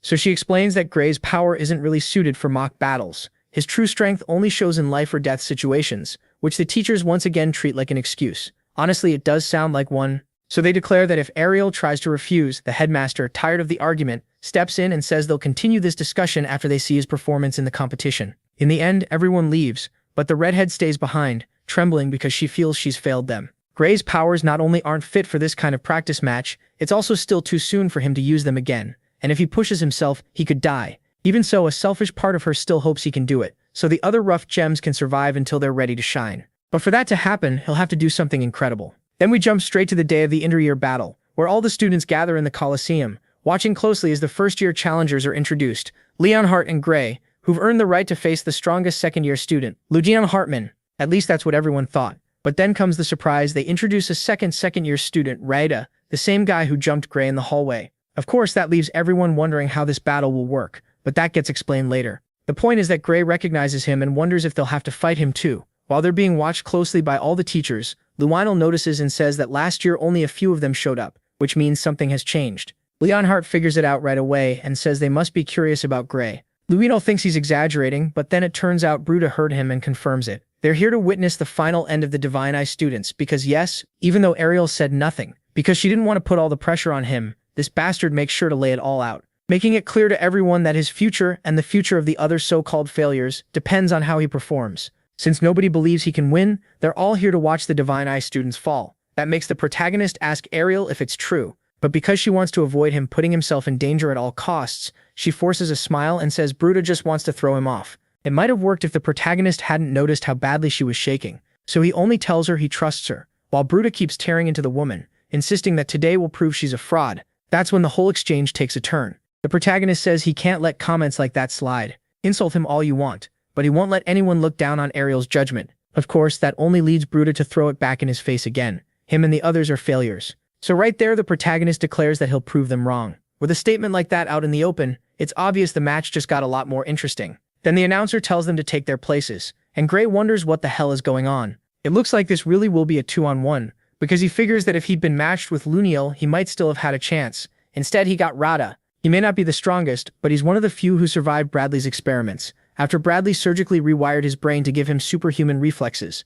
And since Gray's fighting style depends a lot on surprise attacks, he's in serious trouble. So Gray is warned not to push too hard if that reckless idiot is thinking about using his ability. Hearing that, the protagonist just says there's nothing to worry about. The first fight starts with the top 2 students, and the announcer explains that the arena is covered by protective magic to stop fatal injuries. In other words, they can fight like it's life or death, knowing the match will end before anyone is actually killed. So the moment the signal is given, Leonhardt instantly rushes Luniel at full speed, while Luniel sets up in a defensive stance, ready to take whatever comes. Still, he doesn't wait long to strike back. The second he gets an opening, he swings his sword, and Leonhardt narrowly slips past it. Right after that, he plants himself on the ground and throws a hard kick at Luniel's face, copying the move Gray used when they fought. The problem is, Luniel isn't stupid. He dodges it and admits Leonhardt is pretty strong, stronger than Luniel was in his own first year. Sadly, that just gives him the excuse to raise the pace. Now it's his turn, and he unloads a storm of attacks that are not only incredibly fast, but also force Leonhardt backward across the arena until he's literally trapped against the ropes,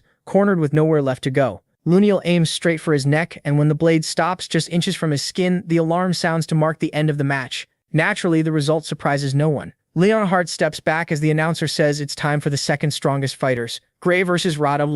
With that, the protagonist slowly walks to the center of the arena and tells himself he's faced opponents far stronger than this. On top of that, Ariel and the others are counting on him, so he can't fail. Then Rada drags his sword forward and tells Professor Bradley to be patient, because in just a few seconds, he'll send Gray straight to hell. That confirms Bradley isn't alive at all. This emo guy is actually insane. And the worst part is, he's insanely strong, which becomes obvious to the protagonist the moment their swords clash for the first time. The impact is brutal, throwing him back at once and leaving his arm shaking. In that instant, he realizes every warning about the madman's reflexes was true. His reactions are ridiculous, and paired with that powerful right arm, they start shutting down every plan the protagonist had for winning this fight. He's only been in the arena for a second, and the only thing he can think is that he needs to use his ability. But then he remembers what Ariel told him before the match. The chances of dying if he activates that power are extremely high. The competition matters, sure, but not enough to risk his life. And the arena's magic barrier wasn't made for his power, so if he loses control, he could kill his opponent. Back in the present, that's why Gray holds the line. He may gamble with his own life, but he's not desperate enough to kill an innocent person.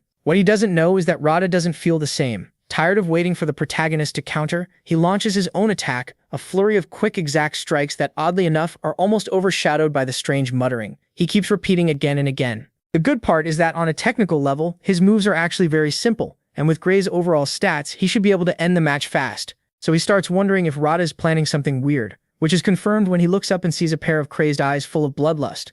Then Rada manages to drive his sword straight toward Gray's eye, and Gray instantly knows he won't be able to dodge that. The fight would have ended there if not for a sudden shift. He surprises even himself by blocking it, just in time with his own sword. The strange part is, even he knows he shouldn't have made it in time, so he wonders again if that lunatic weakened the strike on purpose. But that's not the only odd thing, because something else feels wrong. Up in the stands, Gray notices something strange moving inside Rada's chest, and he wonders what the hell that power is. Meanwhile, the teachers say the battle is far too one-sided, and some even mock him, because just like the protagonist knows, Rada could have finished this a long time ago. Still, several of them admit that even if he isn't winning, the protagonist is holding out surprisingly well. For them, that alone proves he's strong. But that stops mattering when Ariel asks them to end the test right away, because she has a bad feeling. Things are about to get ugly. Of course, the others insist the security system is flawless and will block any attack that threatens either fighter's life, and they take Ariel's warning as proof she's scared of losing. Even so, she yells that it won't be enough to protect Gray from what's coming. But by then it's already too late, because in just seconds, that strange energy building up inside Rada's chest erupts so hard that one swing of his sword tears through the arena floor and even the so-called barrier. It nearly hits Bruta too, and now she's finally ready to listen to Ariel. The woman realizes something wild, dangerous, and dark must have been planted inside the boy. Sadly, when she tries to use her power to step in, she gets pushed back by that same barrier, which means that if they want to save the protagonist, they'll have to turn it off. The problem is that takes time, so Ariel shouts for Gray to run and buy them some. Not a bad idea, except Gray knows that if he turns his back on that thing, he'll die instantly. Because of that, the one thing he still has is a chance to pull this off. Without wasting a second, the man gives him advice. He has to think of his own body as if it were the sword. It's a pretty abstract idea, and at first it confuses him, but once he starts picturing himself as the blade, that's when it clicks, because another one of Radha's powerful attacks comes at him. Only this time, he dodges it, instantly appearing behind his enemy. Not only that, he's moving so fast that for a moment he actually wonders if the madman got slower, until he realizes the one who changed is him. That gives him the confidence to keep going, and he nearly drives his strike through part of Radha's face. I say nearly because the barrier is still active, which means a small force field forms around Radha to block the cut, but not the impact, and all that stored energy blasts him away at insane speed until he slams into one of the arena walls. And pay attention. He goes straight through the barrier, which shocks the teachers so much they start asking what kind of fight this even is. Without wasting time, they order the medical team to get ready and treat Radha's injuries. That should have been the end of it, except he stands back up, now completely overtaken by that demonic energy, and if that wasn't enough, he's totally unharmed. So Ariel warns the protagonist the fight isn't over, and he manages to raise his guard just in time to see what's coming. That energy building up into the shape of tentacles, rushing at him and attacking from every possible angle. It's so insane that even Bruta blurts out, "What the hell is that?" Ariel pressures the tech team and they tell her the barrier will shut off in 10 seconds. That doesn't sound like much, but inside this nightmare, every second matters, especially when Radha closes the distance again, attacking with such force, speed, and bloodlust that the protagonist finally understands this thing isn't human anymore. Then again, he's not exactly normal either, so even though he fights back with everything he has, he still refuses to kill him. That choice costs him badly, because the enemy's next strike lands and he starts coughing up blood. Worst of all, that confirms that if he doesn't activate his ability, he'll die anyway. So he decides to bet everything and releases his power, cutting down his enemy in the blink of an eye. Thanks to that, Radha finally falls. Everyone in the academy watches it happen from the stands, stunned into silence, not knowing what to say until the barrier drops, and the teachers move at once. The teachers combine their restraint spells to pin Radha down.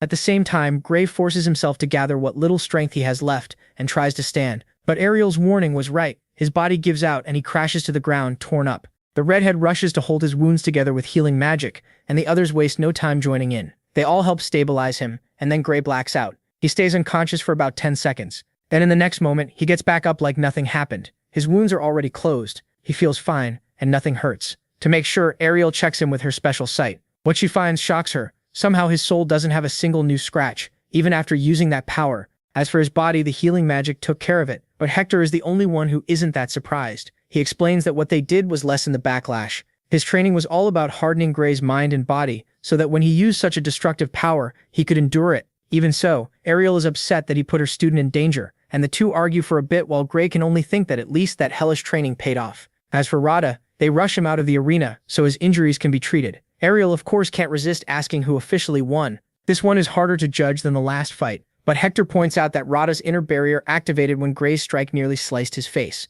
That means Gray won. So Gray, the first-year representative, is declared the victor, and the crowd instantly bursts into cheers. Hector takes the chance to remind the school leaders that Gray just ended a 35-year losing streak. For him, that should be more than enough proof that Ariel's divine eye doesn't make mistakes. Right away, Alexander says only an idiot would still support getting rid of the special class after what just happened. One of the professors goes even further, saying they should be ashamed for nearly throwing out a student this talented. Ariel says nothing. All she can think is, "Thank you." Meanwhile, the teachers turn to Bruta and ask if he still feels like questioning Ariel and her divine eye. Of course, he and the people who backed him up turn out to be total cowards. They literally run off with their tails between their legs. That makes it pretty clear the whole matter is officially over. One man even comments that people used to say it was foolish to pick a fight with the divine eye, and clearly everyone forgot that. There's still a long road ahead, but what happened today has changed everything. And that comment about Ariel's past, about how she used to be respected far more than she is now, fills Gray with questions. He starts wondering what happened to make things end up like this. Either way, his thoughts are cut off when the headmaster walks over and in a serious tone says they need to talk. What Radha did was only possible because of a strange power lodged inside his body, and the academy will investigate it and make sure whoever is responsible pays. Still, they can't ignore that the academy failed to detect the problem that nearly got Gray killed, so the headmaster apologizes. Gray tells him not to worry about it, so the headmaster moves on to the second issue. After Radha lost control, Gray also unleashed something no one there had ever seen. It wasn't magic, it was something far stranger, a kind of power that modern magic theory can't even begin to explain. That's exactly why he asks Gray to explain what that power really is.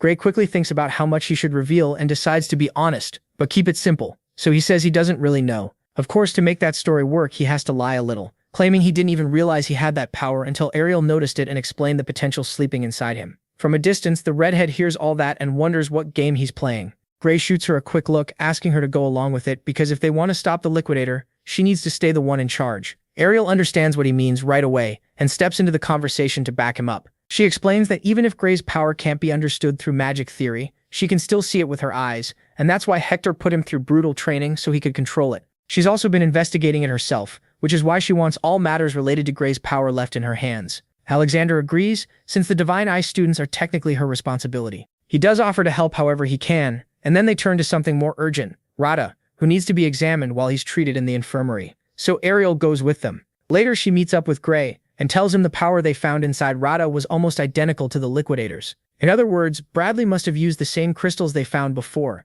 and even worse, Rada wasn't actually beaten by Gray's attack. That power activated at that moment, and he completely lost control of his mind and body. The important part is that Ariel isn't stupid. She also figures out that Rada being there wasn't a coincidence. Someone sent him to kill Gray, almost like payback for taking down Bradley. And if Rada was manipulated after that professor died, then Bradley really wasn't behind it. It had to be a third party. Someone with access to student records and one of the big names connected to the man's shady research. For now, all they can do is keep digging. But Ariel's gut tells her the one responsible has to be a high-ranking member of the academy.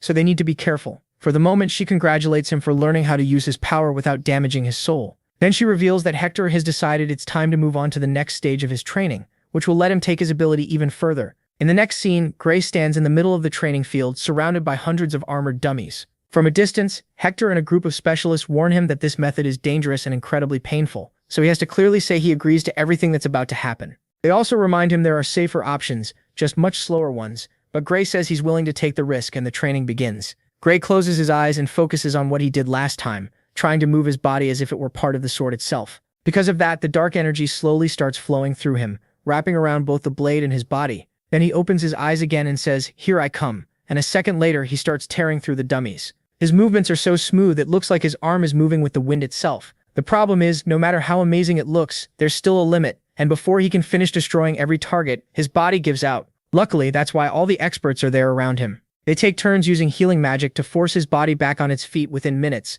Gray thanks them and Hector praises him too. Every time he tries, he can hold that power a little longer. If this keeps up, one day he'll be able to fight full battles without his body breaking down afterward. Before, he was always so focused on surviving that he never really noticed it. But Gray finally says using that power makes every inch of him hurt. Hector insists that's actually a good sign. It's proof Gray is pushing past his limits. Still, he says that if Gray wants to stop or take things slower, he only has to ask. Gray refuses. He's ready to do it one more time. But right then, Ariel cuts in. She reminds them they can only use this brutal method once a day, because the nerves in his body need more time to recover, even after healing magic. If he pushes past that limit, he could lose the ability to properly use his sword. For the first time in a while, Hector agrees, and the three keep talking until one of the healers asks why Gray is so obsessed with getting stronger. Ariel answers that the people working with Bradley are now after his life, so he has to be ready for the worst. Everything that happened with Rada was only the beginning, and Bloodbrinker possibly being involved makes things even worse. Getting stronger is the only way he can survive. Once again, Ariel apologizes for dragging him into all this,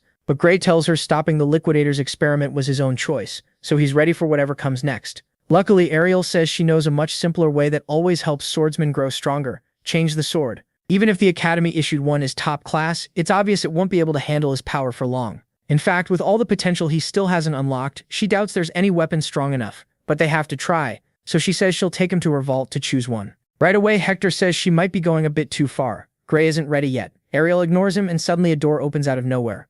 She insists he's earned this, and that's how they end up stepping through a portal that takes them straight into a massive treasure room. Every corner is packed with gold, jewels, and even strange potions. The place is so huge that even Ariel doesn't quite remember how to get to the sword section. But they finally make it, and she tells Gray their goal is to find a sword that perfectly matches his power. Hector says this is the biggest sword collection in the world, and there are so many blades that it's hard to know where to start. Ariel picks the safest plan: test one sword a day at full power, since his ability only gives them one real try daily. So first, they narrow the list down to the most promising ones. To start, Ariel shows him the sharpest sword there, a huge claymore. Gray gives it a try by swinging it through a giant wooden log. What shocks them is that he doesn't even need to use his ability or much strength to split it clean in half. The blow even cracks the floor. The sword is amazing, but it's too heavy for the way Gray usually fights. Hector points out that a sword means nothing if he can barely move it. Still, against huge, tough, slow enemies like divine beasts, it would be perfect, so Ariel tells him to keep it anyway. She'll even give him a magic storage bag so he can carry it around without dragging it everywhere. At first, Gray refuses.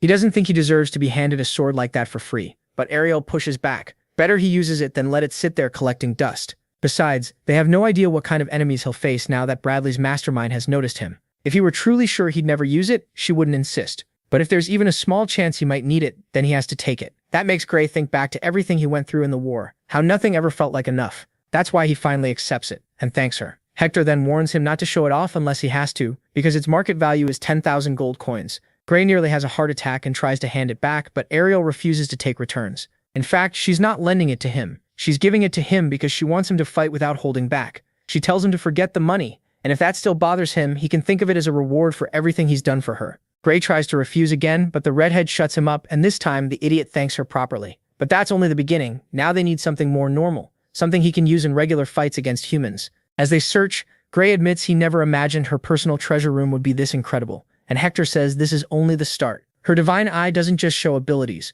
it also reveals the value of things in business chances no one else can see. In simple terms, that eye could make her as rich as she wants. Ariel tells them to stop chatting, and says that as the sword instructor, Hector should pick the next one. So he chooses the next blade. After looking around, Hector points to a simple sword so light that Gray can move with ridiculous speed. The problem is it also feels too average, and something about it seems off. For a second, Gray wonders if he's just imagining it, but Hector notices it too, saying it just doesn't seem like the right fit. So they move on to the next one that caught his eye, a sword with bright blue details. It grabs Gray's attention right away. He's so impressed that the first thing he blurts out is asking what it is. But that's only the start. When he tries to lift it, he finds out it's light as a feather. Even stranger, he runs a finger along the blade and doesn't get cut because it has no edge at all. It was made to test new technology, not for real combat. That makes it dull but insanely durable. A mix that might actually be perfect for him. Why? Because with his ability, sharpness barely matters. What he needs is a sword that can survive his power no matter how strong he becomes. For now, other swords can still work, but sooner or later, they'll only hold him back. So Ariel thinks the key to pushing his potential even higher is getting used to fighting without depending on a blade's edge. That's why a sword like this could let him grow without limits, and she proves it by smashing a test block with all her strength. The sword can't cut through it, but the force still goes straight into the target and nearly destroys it anyway. Ariel still isn't fully sure it'll work, but she admits it's worth trying. She says he can check out any weapon he wants, even ones that aren't technically swords. For a moment, that really hooks Gray, because honestly, he could spend all day studying the weapons there. One emerald-colored blade quickly catches his eye, and he's about to grab it when something changes. His body stops on pure instinct, then starts walking toward another sword he hadn't noticed before. A long, slim blade that feels strangely familiar. Curious, he asks Ariel what she knows about it, and she explains that a former student left it there after graduating. It isn't famous, but it's very well made, and she's absolutely right, because when Gray tests it, he finds it easy to hold and it fits his hand perfectly. Then comes the best part. With his first swing, it slices through a test block like butter, matching his movements with a scary kind of flow. Even Hector and Ariel notice it. It's like he's trained with that sword since birth, like it was made just for him. Seeing the excitement on his face, Ariel adds it to the list of swords they'll test, since they still need to see whether it can handle his power. Gray couldn't agree more, but he feels bad about the idea of ruining someone else's sword. Once again, Ariel tells him that's the last thing he should worry about. Then everything changes when she reveals that the former owner's name was Metallum Norum, someone who's a nobody right now, but will one day become the greatest maker of magic swords in the world. A few days pass, and then they decide it's finally time to start testing the weapons. The plan is to push each one to its limit, so they can judge both power and durability, starting with the one with blue details. At first, it looks like it's going to respond perfectly, until Gray tries to activate his power and suddenly it feels like something cuts off. What's even weirder is that it keeps happening again and again, no matter how hard he focuses. It's so strange that Ariel asks whether he feels any difference in his body, but since he feels fine, the only answer is that the sword itself is causing it. So they set it aside for now and move straight to the last blade he found, the supposedly ordinary sword that might actually be the perfect weapon.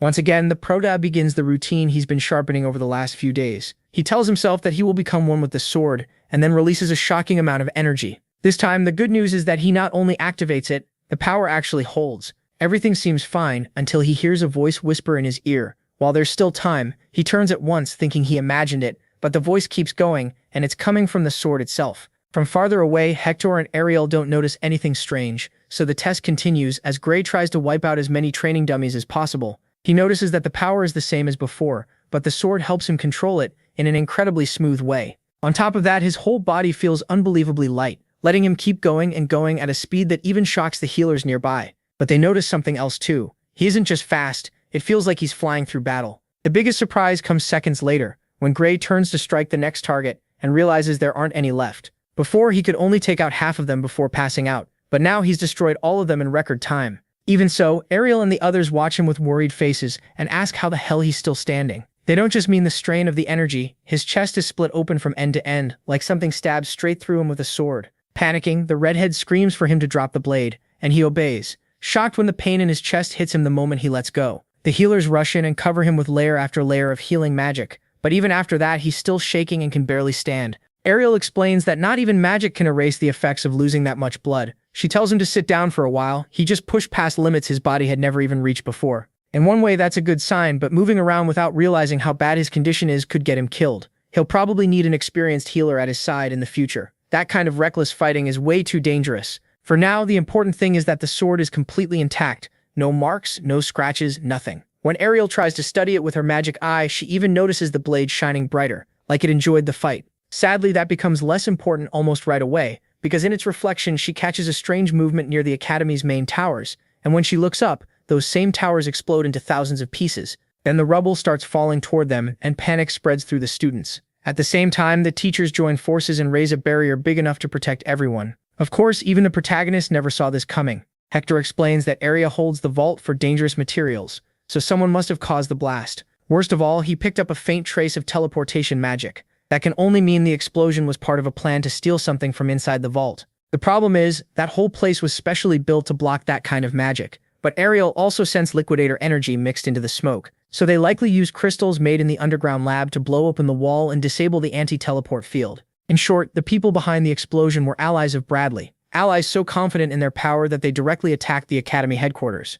A few days later, Ariel finally confirms to the protagonist that the investigation really does show it was a theft. She wasn't told much, of course, but since the culprits destroyed the teleport inhibitor and escaped like it was nothing, she's completely sure it was an inside job, and with that it becomes even clearer that the Academy is no longer an organization they can trust without question. Deep down, she even thinks maybe it never was. Still, the protagonist sees it a different way. If the enemy really controls the Academy, they should be able to take whatever they want from the vaults without making a scene. So the only reason for all that trouble is that they had no legal way to get whatever they stole. The whole thing is so strange that Ariel still clings to the idea that the Blue Drinker are behind it, and this open display of force is something she takes as a warning. They're in danger, and Gray is in danger too. He has to stay extremely careful, not just inside the Academy but outside it too. That leaves the protagonist with a really bad feeling, and he's not the only one, because when he goes to the next class, he notices everyone is seriously on edge. Naturally, he thinks it's because of the explosion, but he's way off. They're actually terrified about the outdoor marching exercise they were called to join. Seeing him so calm, Leonhardt figures maybe he didn't have time to read the notice, but the protagonist tells him there's no way he missed it, since they'll spend a full week stuck in a forest packed with high-level monsters. It's such a harsh place that just moving between camps will take 16 straight hours, and there's not even any promise they'll be able to sleep at night with creatures stalking them the whole time. Even so, he stays totally calm, while everyone else panics because more than half the students quit in their first year because of this test. What they don't know is that the protagonist has survived something even worse. In his earlier training, they threw them into forests even more dangerous, with no supervision and no help. Just them and hundreds of monsters that wiped most of them out. That obviously impresses Leonhardt, who's basically started acting like his personal fan. Still, seeing everyone so nervous also makes Gray realize maybe he's taking this too lightly and needs to pay more attention to what could happen. And just like that, we move straight to the day of the exercise, where Hector warns them that finishing this test is one of the key factors for advancing to second year. Gray notices they're right at the edge of the Wintel continent, a wild place with no inhabitants, even if it looks beautiful at first glance. For a moment, he wonders if there's a specific reason for that, but it's obvious he'll get the answer soon enough. That's because Hector, one of the people in charge of supervising them, decides to lead them through an alternate route deep in the forest. So the hours pass with everyone walking through endless trees. The worst part comes when they ask how much farther it is, and it turns out they've only made it halfway. The teachers try to encourage them, saying they'll get used to it little by little. Some students notice that Leonhardt doesn't even look tired, but the blonde guy is even more impressed by the protagonist's stamina. He hasn't slowed down even once in the 8 hours they've been walking. Still, the most shocking moment comes when a girl is about to get attacked by a giant spider. He wastes no time, and with one quick motion throws a dagger that kills it instantly. So it's not just that he can keep up the pace, he's fully focused on everything happening around him. There isn't a single opening in his stance, and that shows how prepared he is. As for Gray, he still thinks this is nothing compared to the hell he already survived. What worries him isn't the monsters, it's how exposed they are, and the fact that the Academy knows exactly where they are. Basically, it's the perfect setup for any infiltrator to attack. Eventually, the teachers tell them it's time to stop, not because they've reached their destination, but because from this point on they'll be doing a new training exercise involving food. Of course, nobody knows what that means, and the students look at each other in confusion before suddenly cheering. They've come to the best possible conclusion: it must be time for a feast. Gray isn't so sure though. If they were just going to feed them, they'd say it plainly. Calling it training means the exact opposite. His doubts are confirmed when one of the teachers explains that on trips like this, the students are the ones who cook. It's called training because it's part of the test, and basically they'll have to split into teams, take the needed tools, and prepare their own meal. The teacher immediately summons the supplies, and then the protagonist is named leader of Squad D, with 3 others, Basque, Rumia, and Venice. That makes him pretty nervous because he assumes the others still don't take him seriously, but it turns out to be the complete opposite. The 3 walk up to him kindly, and none of them even think of saying something stupid like they won't listen to someone who didn't take the regular exam. In fact, the protagonist is the one who asks if they're okay with him being the leader, and they say of course. After what he showed the other day, it's obvious he's one of the most capable first years. So they focus on the mission, while Gray thinks this is exactly what he's worked so hard for. Then things get weird when they open the box and realize the supply crate doesn't really have supplies at all. It comes with a pot, a lighter, and that's it. They think it's a mistake until the teacher explains that in a real battle, you usually won't have food or cooking tools, so they should be grateful they even got a pot. In other words, they're on their own this time. Leonhardt tries to point out that modern missions use magical storage with everything needed to survive, but the teacher says that only applies to missions planned ahead of time. In an emergency battle, or if the supply officer dies, they'll have to manage by themselves, because the other option is dying helplessly without being able to do anything. Besides, magic storage bags are extremely expensive, so this training isn't pointless, and today they'll do it the old-fashioned way. Leonhardt apologizes, and Gray starts to appreciate the magic bag Ariel gave him for the sword a little more. The point is, they have to head straight into the forest to find their own supplies. The good news is that it won't be too hard now because until this point the teachers have been using a special spell to keep monsters away, but they drop it right now so the food will come straight to them. Of course, to eat them, they'll first have to beat them. And just like that, with a small snap, the little feeling of safety around them disappears and is replaced by the unease of knowing more than one monster is watching them with killing intent. Nervous, the students ask the protagonist what they should do, and he says it's pretty simple: hunt the monsters and eat them. The good part is that he's been studying the trail very carefully, and from the tracks most of the creatures seem medium or small, so their swords should be enough. As for the hunting plan, it's not that complicated, because since the creatures are carnivores, they'll come to them on their own. They just need to react in time and fight. In short, they have to act like bait, and the key is moving fast, because if they stay there, they'll end up competing with the other squads for prey. They could also eat insects, but while the others want to hunt something better, his sharp judgment guides them to a more remote part of the forest, where they follow a set of tracks until he realizes what's coming. They found the perfect prey. Of course, none of them expected it to be this huge. It's a giant bear-like monster charging at them, ready to tear them apart. Naturally, the protagonist already expected something like this, but the others didn't, and they freeze instantly, since it's also the first time they've seen a real monster this close.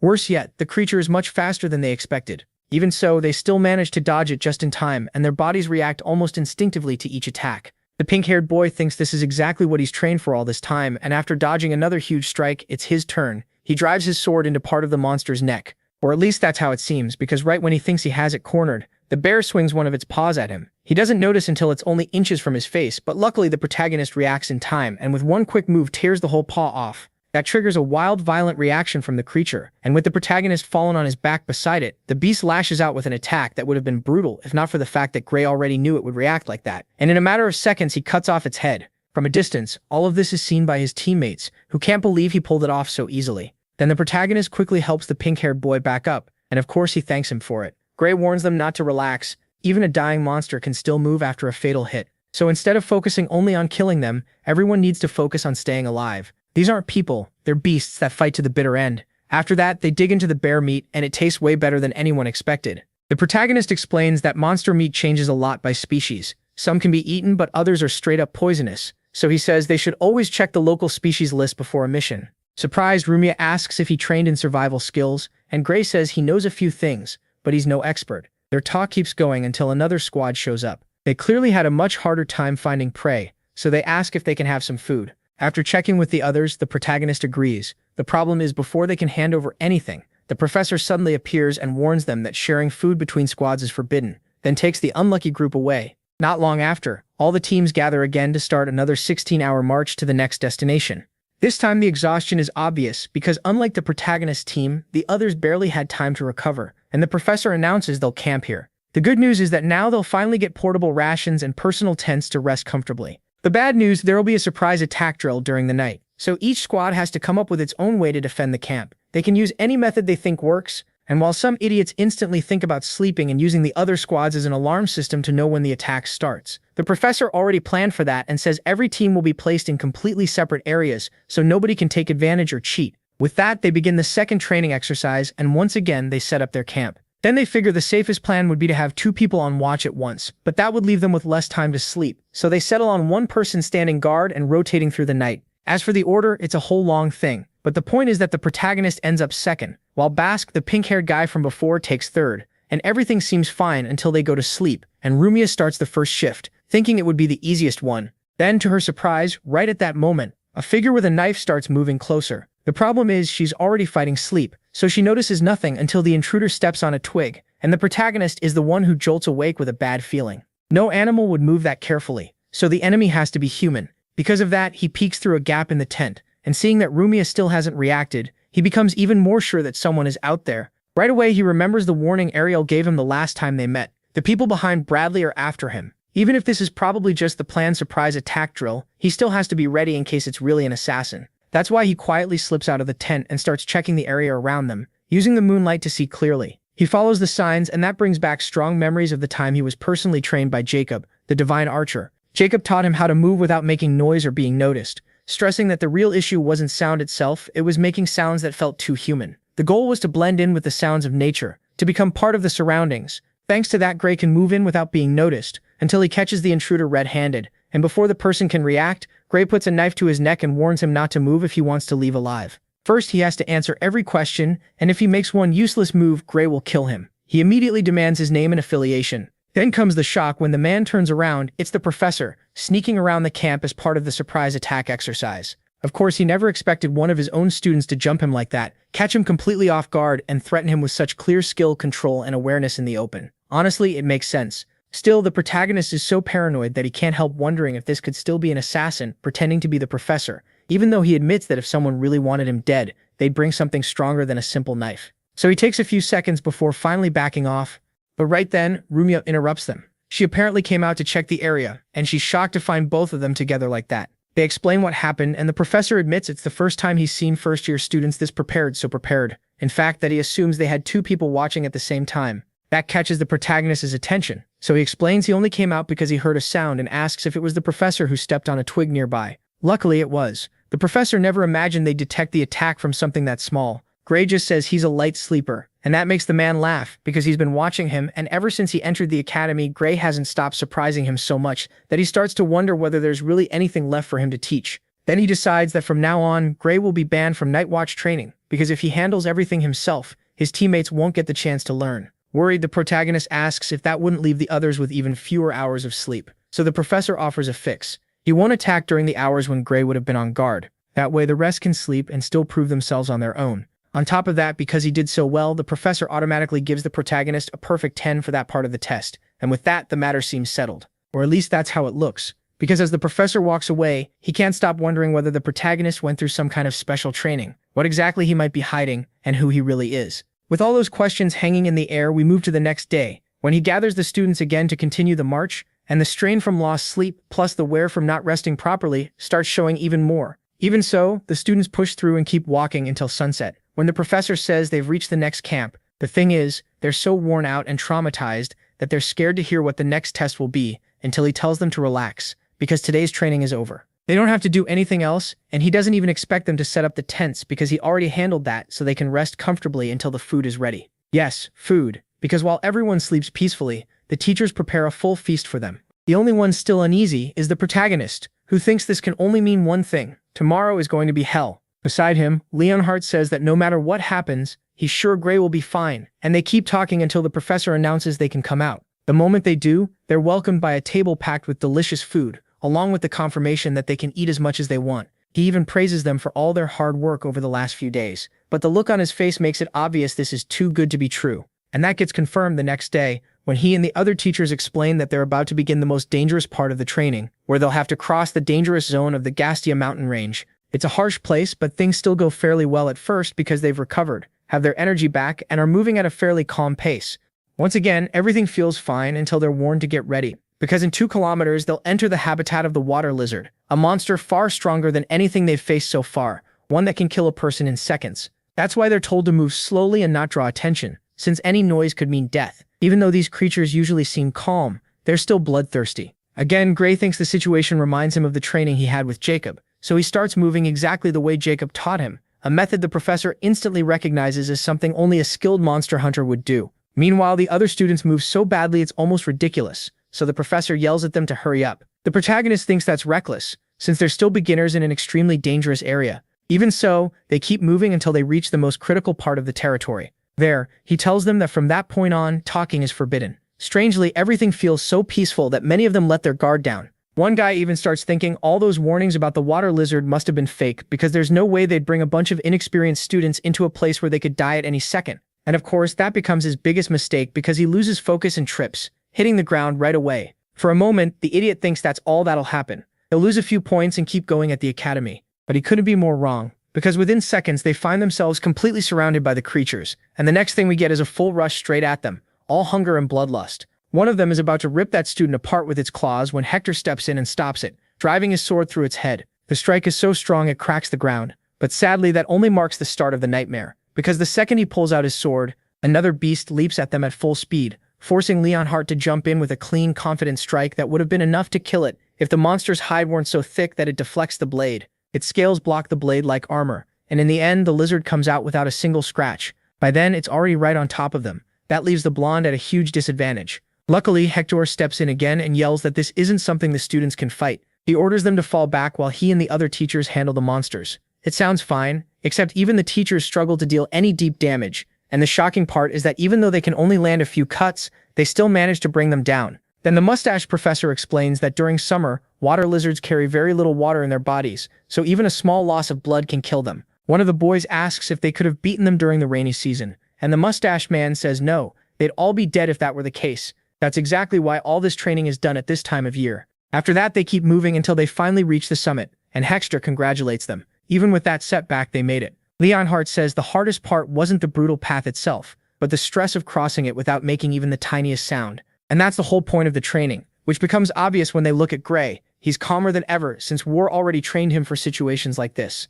Even so, Hector says they're doing far better than past rookie classes. Before they move on, he asks if anyone has questions because once they keep going, they'll enter enemy territory again and won't be able to talk. The thing is, Gray doesn't have a question. He has a warning. In the distance, he spots a dark cloud rushing toward them, and with the wind blowing that way, it's easy to guess what's coming next. Of course, Hector takes it seriously and asks the mustached man if rain is even possible at this time of year. The man says it should be impossible, but now that Gray pointed it out, he can see the cloud too, which means trouble. With that in mind, Hector decides they need to turn back and cancel the training. The top priority is getting out of water lizard territory as fast as possible. But surprisingly, the mustached man disagrees. He insists the cloud is too small to panic over, so they should keep going. Hector argues that even one cloud at this time of year is already strange, but the mustached teacher, whose name is Wormill, is backed by the other professors. They point out that he's led this training for years, so they should trust his judgment. Wormill adds that if Hector is that worried, they can just move faster, telling the students to run like their lives depend on it.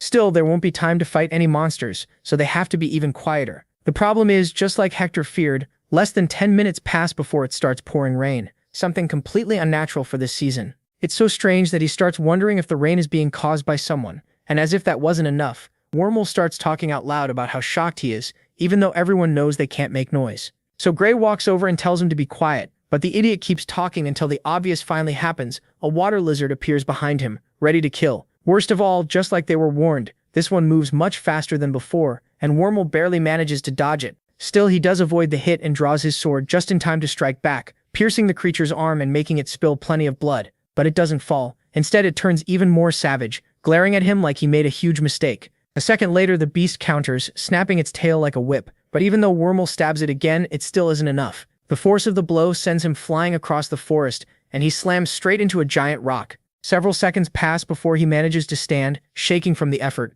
Of course, the students can hardly believe one of their teachers is getting beaten that easily. Even Gray thinks his reflexes should be fast enough to dodge that, which can only mean this lizard is far stronger than any they've faced before. By now, it's obvious every warning about the water lizards and the rain was true, so the remaining teachers quickly form a special formation meant to pin it down in a 4-on-1 fight, where in theory they should have the advantage. The problem is that even though each of them lands careful strikes on key parts of its body, the creature keeps fighting like nothing happened. Then it breaks through Wormill's guard again, knocking him to the ground completely helpless, and this time the monster is faster. Without wasting a second, it jumps at him to finish him off, but it's stopped by Hector's sword, which slices through its neck in one clean hit before it's too late.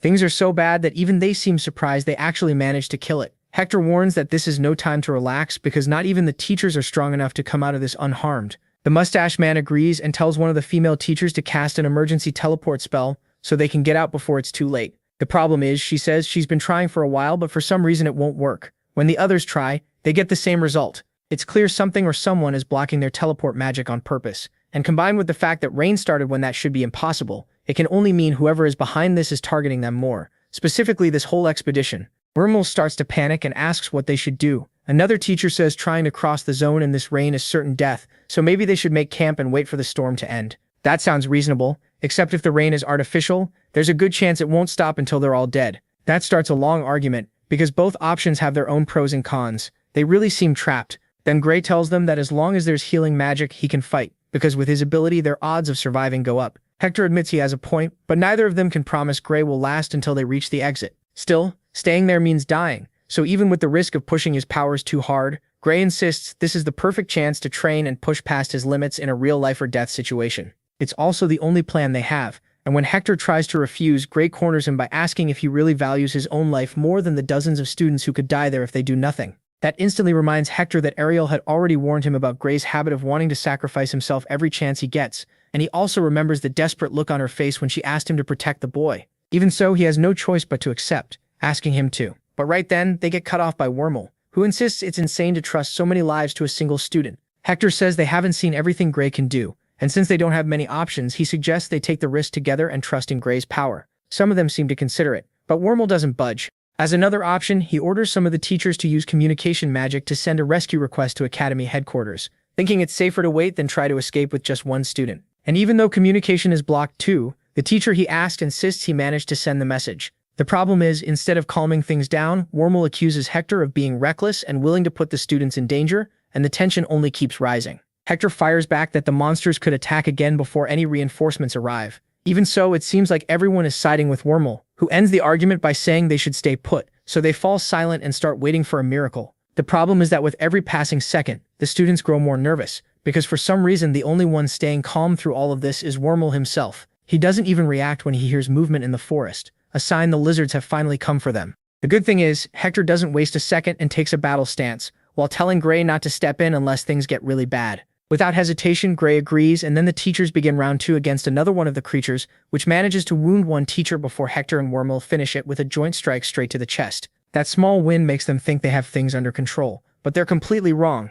The noise of the fight draws in 2 more beasts, and Gray, Leonhardt, and some of the students quickly pull out their own swords. Hector stops them, saying not yet. The teachers still have plenty left, and the students should use this chance to see how an academy professor really fights. In seconds, everything changes, their eyes grow fiercer, and they switch back into that earlier formation to handle both enemies at once. Even Leonhardt is shocked to see they don't hesitate at all, but that doesn't change the fact that it's a brutal fight that forces them to focus on one enemy first before moving to the other. So Hector keeps one of the beasts busy, striking it again and again to open the perfect gap for Wormhole to drive his sword straight into its heart. The students cheer right away, but one is still left, and worse, feeling cornered, it starts roaring with all its strength, and Leonhardt notices the teachers They've barely been hurt, so Leonhardt figures they might really hold out until backup arrives, but that hope falls apart fast. Right in the middle of the fight with the second monster, 2 figures appear behind Hector and the other teachers, clearly going in for a kill. They close the distance fast, but before they can strike, Gray jumps in and slices off both their arms in one move.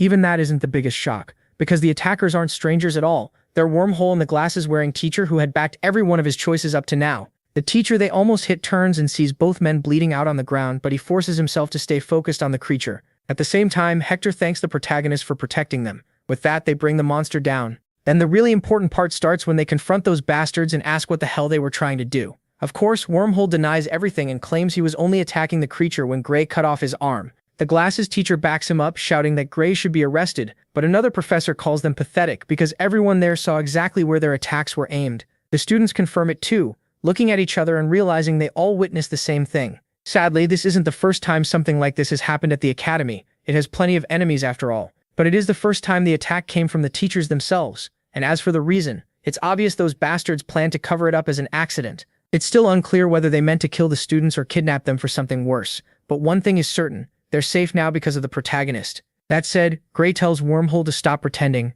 because both he and Hector have suspected him for a long time. That shocks the bastard so much he nearly admits it, asking if their plan leaked somehow. But the protagonist answers honestly, nothing leaked. They figured it out from the way he acted. Every plan Wormhole pushed left the students exposed, and at first Gray thought he was just incompetent. But the truth became obvious when the rain started, and his movements turned unnatural. He suddenly took hits he could have easily dodged, not because he was weak, but because he was putting on a show to blend in with the people who were actually fighting. The good news is the protagonist used his powers so briefly that he feels no pain at all. The bad news is Wormhole's plan still isn't over, because the bastard starts laughing like a madman, mocking them for not realizing the real danger is only just beginning.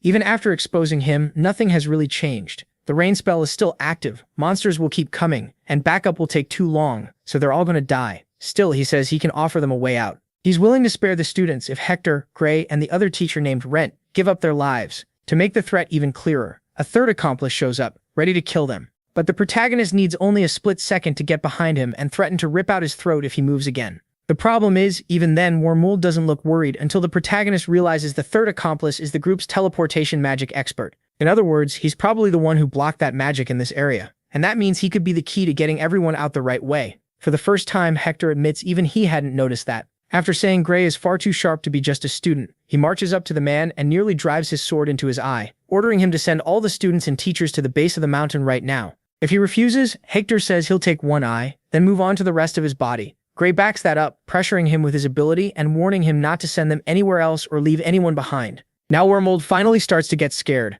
and even though he throws out his own threats to stop his allies from betraying him, it's too late because Hector steps toward the man so firmly that just before the sword can stab into his eye, the guy slams his hands to the ground and activates teleportation magic. And just like that, they don't just end up at the foot of the mountain. They're sent all the way back to the academy, the starting point of the expedition. The twist is that he teleports not only the students, but himself, the protagonist Wormhole, and the teachers too. In other words, everyone returns exactly from where they were. The commotion draws the guards, who are stunned to see the first-year swordsmanship class back so early. Hector quickly explains that they had to evacuate because of an attempted murder by the teaching staff, more specifically, Wormhole, and the two magic professors working with him. With unbelievable nerve, the man tries to deny it, but the students speak up right away and say it's true, and that they would have died if Gray and Professor Hector hadn't uncovered the plot and saved them. Since the matter is so serious, the guards focus first on everyone's safety and ask if anyone is injured. Everyone stays quiet, including Wormhole, who clearly knows this isn't the time to play innocent or waste time on treatment. The surprising part is that they don't just arrest him and the other bastards,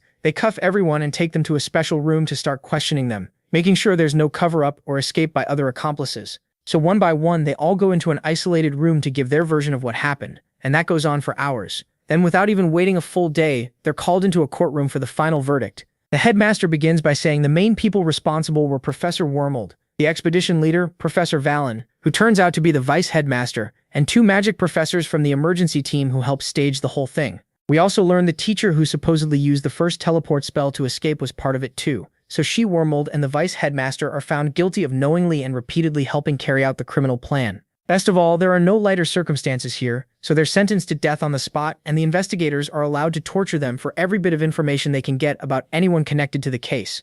The message is obvious: they won't be allowed to die quickly, like the coward he is. Wormhole begs them to kill him, but please spare him from torture. The headmaster answers with total silence, leaving no room for mercy, so the bastard tries to run, only to be stopped brutally by one of the guards. In the end, the headmaster gives one simple order: take them away. The three are dragged off toward the torture area, leaving only the teleportation guy, who gave in at the end. He's still guilty, but they value the fact that he cooperated, so after the interrogation, he'll be allowed to live as part of the criminal battalion, a special army unit where convicts fight in wars to reduce their sentences. After that, Gray meets with Hector, who says he's sorry student life has been so full of trouble for him. The protagonist says he's already used to it. What really surprised him was learning there were so many criminals inside the academy, because he used to see it as some untouchable sanctuary. Hector says that's far from the truth. In fact, the academy gets criticized for barely screening people at all and caring only about strength. Gray admits he can't say for sure whether that's good or bad, but he does know the academy has helped him become stronger than he ever thought he could be.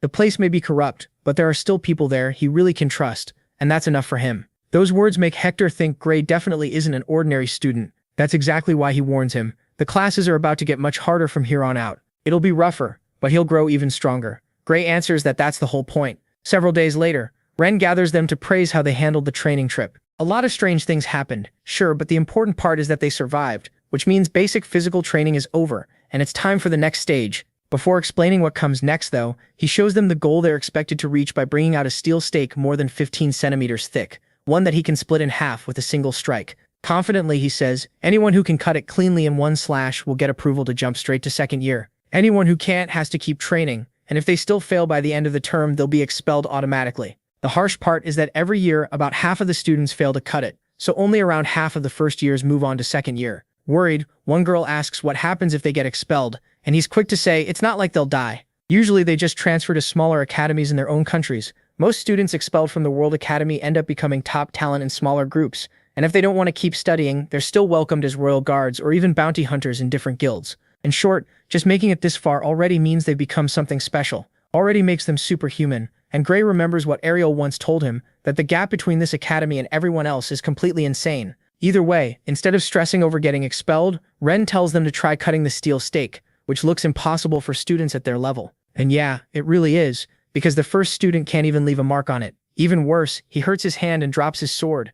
That last part makes Ren mad. He says a swordsman should hold on to his blade until death. Gray asks if there are any limits on what sword they can use, thinking Ariel's sword might let him cut it. The teacher quickly shuts that down. Only standard swords are allowed for this test. Gray knows he could probably do it by using his power, but his pride won't let him. If other people have done it without extra help, then he can too. More than that, if he reaches the point where he can pull this off, then no one would be able to stop him, not even the Liquidator himself. So basically, he just has to get stronger. As if he could hear his thoughts, the teacher says they don't need superhuman tricks for this. Just practice, and one thing that separates beginners from pros, vital force infusion. That's the real key to reaching second year. They need to learn how to send the vital force inside their bodies into their swords. Gray had heard of that in his past life, and now he realizes that's why swordsmen from this academy are so much stronger than everyone else. Luckily, Ren is going to teach them. He says the trick is to use a demonic sword that drains their life force, which helps them get used to the feeling until it starts happening naturally. Then he asks if anyone wants to test it first, but the words demonic sword scare most of them, and in the end, only 2 students raise their hands.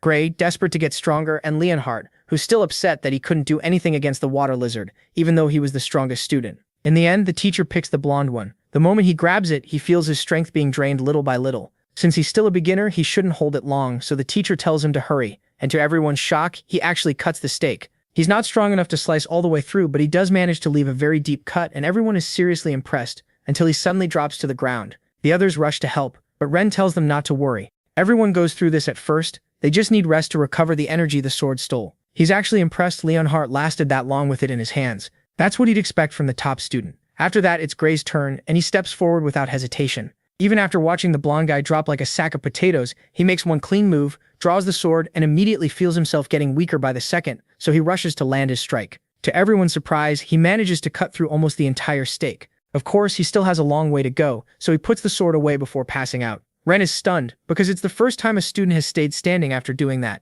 Gray can only credit Hector's training, which basically pushes his body past its limit. Curious to see how far he can go, Ren asks him to try again. This time, though, he not only fails to leave a scratch, but also drops flat to the ground because his body is already at its limit. Ren uses that to explain that this is a secret technique taught only at the World Academy. Then he asks if they know why. Rumi quickly guesses it's because it's too dangerous, but the truth is no one has ever died from using that sword itself. The blonde student says maybe it's because the sword is too valuable to leave somewhere ordinary. Ren says that's partly true, but not the main reason. These swords have existed for decades, and you can even find them in markets in cities all over the world. They used to be used a lot, and that ended up causing many deaths. Gray realizes the reason is more complicated. If you don't use them right, you could pass out in the middle of a battle. And even if the sword doesn't kill you directly, the weakness it causes turns any beginner into easy prey for a smart enemy. Ren says that's exactly right, and that's why they only use them inside the academy as training tools, so students can get used to the process and eventually learn how to move safe amounts of their own vital force into normal swords, getting the benefits of the demonic sword without the danger. If they do well enough, they'll even be allowed to use it and practice on their own without a teacher there. They just have to make sure they don't overdo it or miss class because they passed out somewhere. With that, the lesson ends. Gray stays on the ground a little longer, thinking this is a lot like his own power. It's an amazing force, but useless if he can't control it. Even though he's improved, every time he uses it at full power, he still needs someone nearby to help him recover.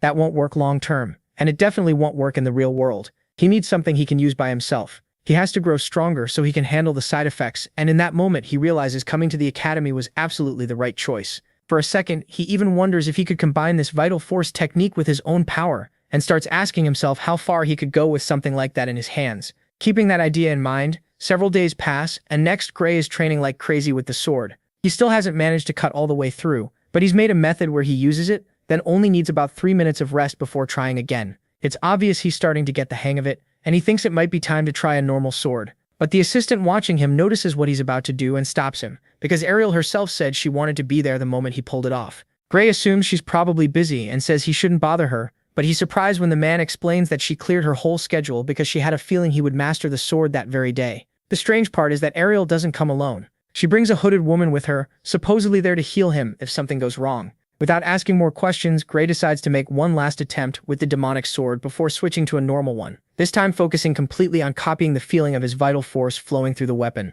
It sounds very abstract, but the intense look on his face catches Ariel's attention. She watches closely as he pulls out a normal sword and focuses so hard that she can literally see blue energy vital force spreading from his heart, covering his body and eventually reaching his arm. But even though he's doing great, something goes wrong. Suddenly, his own body resists it, and dark energy starts taking over his body, proving that the power inside him is the opposite of vital force. For a moment, it looks like it's going to reject it completely. Then something even stranger happens.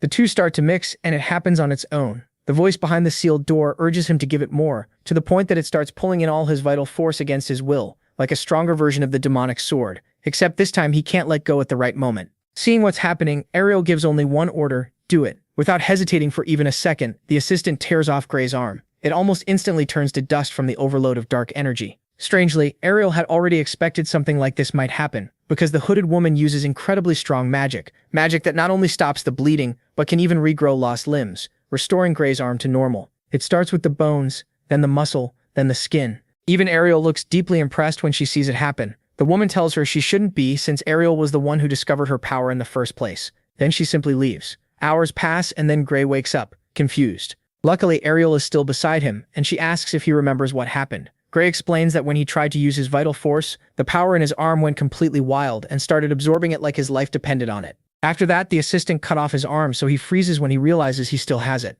Honestly, he doesn't remember much beyond that, but Ariel says there isn't much else to remember. That's exactly what happened. Then she quiets him by giving him some fruit so he can recover. And that's when Gray realizes she knew this would happen. She admits it's not the first time she's seen something like it. The same thing happened when Army tried to use vital force. That's why she chose to be there when Gray tried. Even without saying more, that's enough to grab his full attention. He can't believe the future Sword Saint can't use vital force. Wanting to know more, he asks what happened to Army when they found out she couldn't use it, and Ariel reveals that her arm blew apart into countless pieces. So while they didn't have to cut it off themselves, the shock to her body was still severe, so bad that she's still afraid to use her vital force. And of course that last part that gets Gray's attention, because it means she can use it now. Ariel says yes, but it took a huge amount of time, effort, and planning. What they did was use a kind of contract magic to hold her power back. Then she trained using only life force. After that, they slowly loosened the contract until her power and life force could exist together, and in the end, she learned to use them separately. Gray gets excited, thinking the same method might work for him, but Ariel shuts that down right away. Normal contract magic could never suppress something as abnormal as his power, so they need another solution, and no matter how much they think about it, none comes to mind. She does feel that if he trains hard enough, he might learn to draw out only his life force. Still, he'd have to do it very carefully, and even then the risk is way too high. Gray insists he's ready to lose his arm as many times as it takes. They could always have an experienced healer there to help every time, but Ariel says he could also just give up and stop trying to use life force at all. His current power is already enough to get through second year. The problem is, Gray wants more than that, so giving up on getting stronger isn't an option. As crazy as it sounds, Ariel agrees and promises to find a healer and an assistant to help whenever needed, while he focuses on improving his sense for drawing out life force. Of course, she warns him this training will be completely insane beyond anything they've done so far. Even so, she believes he can do it. A few days later, we move to the training field, where a couple of first-year students are heading out for a well-earned break. Then they spot Gray striking a steel stake again and again. At first, they can't believe it. Using life force for that long without passing out sounds impossible. But what shocks them most is that he's been doing it all morning. So they try to tell themselves they must be mistaken, that there's no way he's been at it that long. But then Gray throws out one more attack and finally collapses. Later, when he wakes up, he admits his self-taught method of swinging the sword until his body gives out isn't working nearly as well as he hoped. He still feels like separating life force from the rest is impossible. Just as he's about to give up, the image of the Liquidator flashes through his mind, reminding him this isn't the time to doubt himself. He just has to keep trying until he can do it. So in that moment, he makes another attempt, and for the first time ever, he cuts straight through the steel stake. But that's not even the strangest part. When he looks down at his hand, he realizes that from pure exhaustion, he grabbed a normal sword by mistake and still did what he thought was impossible. So when the cut stake drops with a heavy thud, Gray is so stunned that he wonders if it was all just some kind of mistake. There's only one way to know for sure, so he attacks again, then again, and again with the same result every time. There's no doubt now somehow he's managed to isolate his life force and use it with any sword without the dark energy inside him interfering. And the only thing he changed was stopping the focus on the feeling and just repeating the pattern until his body started doing it on reflex. Even then, he's still far from done. He needs to keep going until his body stops treating it like a special move and starts treating it as the natural way he uses a sword. And interestingly, those same students from before saw everything. They're not just impressed, they're confused, because his movements feel different from the professor's version, so we still don't know if that's a good thing or a bad thing. For now, though, we jump ahead to nighttime, where Gray uses dinner with the other students to recover his strength, and by now the rumor that he mastered the sword has spread to everyone. That's why the blonde guy can't hide his shock watching Gray eat like a beast. Recovering life force over and over burns an insane number of calories. The fact that he can eat that much proves his training has reached a ridiculous level, and naturally that gets everyone's attention. Though not for the same reasons. Rumia is less excited about the training itself, and more excited by the idea of eating whatever she wants without gaining weight. The conversation gets cut off, though, when Professor Ariel sends word that Gray must come to her office immediately. She's never done that before. Usually she calls him in private, so he starts wondering if something serious happened. Sadly, he's right. Ariel tells him it's urgent, because she just got a letter saying he was chosen for the prestigious special selection training of the Starseers. The notice warns him to stay ready at all times because he may be thrown into real combat immediately. That last part sounds so strange that Gray asks if it's some kind of exaggeration, but Ariel says it's completely serious. This special program basically throws the best students into deadly situations with no support, forcing them to survive by strength alone. In the past, participants were teleported straight into criminal hideouts and weren't allowed to return until every enemy was dead. No reinforcements, no backup. It was total madness, and only a small number of students came back alive. That's exactly why it hasn't been held in the last 10 years. So Ariel is shocked they brought that awful tradition back. She tells him he should refuse, especially because after everything that's happened, this invitation feels wrong. Gray refuses to back down. He thinks if they still use a training method that brutal, it must work. So he asks Ariel if it would make him stronger and whether she believes he has a real chance to survive. He says that if she's completely sure he'll die, then he won't go. But if she thinks he can make it out alive, he will. And Ariel admits that in her judgment, he'll probably survive. Still, that doesn't change the fact that many people have died in it. The way she says it makes Gray realize she's thinking of one case in particular. So he asks what happened. Ariel explains that 400 years ago, 2 special Divine Eye candidates were chosen for that same training. Like Gray, they were incredibly gifted and seemed to have bright futures, until they didn't. She knew them personally, which makes Gray quietly wonder how old she really is. Ariel goes on to say she let them go. Sure, they'd be fine, but the result was worse than anyone imagined. One died and his body was never found. The other came back alive but lost an arm that was never fully healed. For a swordsman, that usually means the end of the road, but he kept going and became one of the most famous warriors of his time. The problem is that Ariel has never stopped wondering how far he could have gone with both arms. That's why she makes it clear she won't let that happen to Gray. She won't allow his talent to be reduced, not even a little. Gray understands why she's afraid, but he can't help seeing it another way. What if that training is exactly what made that swordsman so strong? The thing is, Ariel already thought about that long ago. She only told him the story to talk him out of it, and her silence is so heavy that Gray can tell he's right. Even then, Ariel keeps trying and warns him that this training has killed countless students. Joining it, she says, is basically as risky as letting Bradley operate on him. The problem is, that only makes Gray think of how absurdly strong Bella became after the surgery in the other timeline.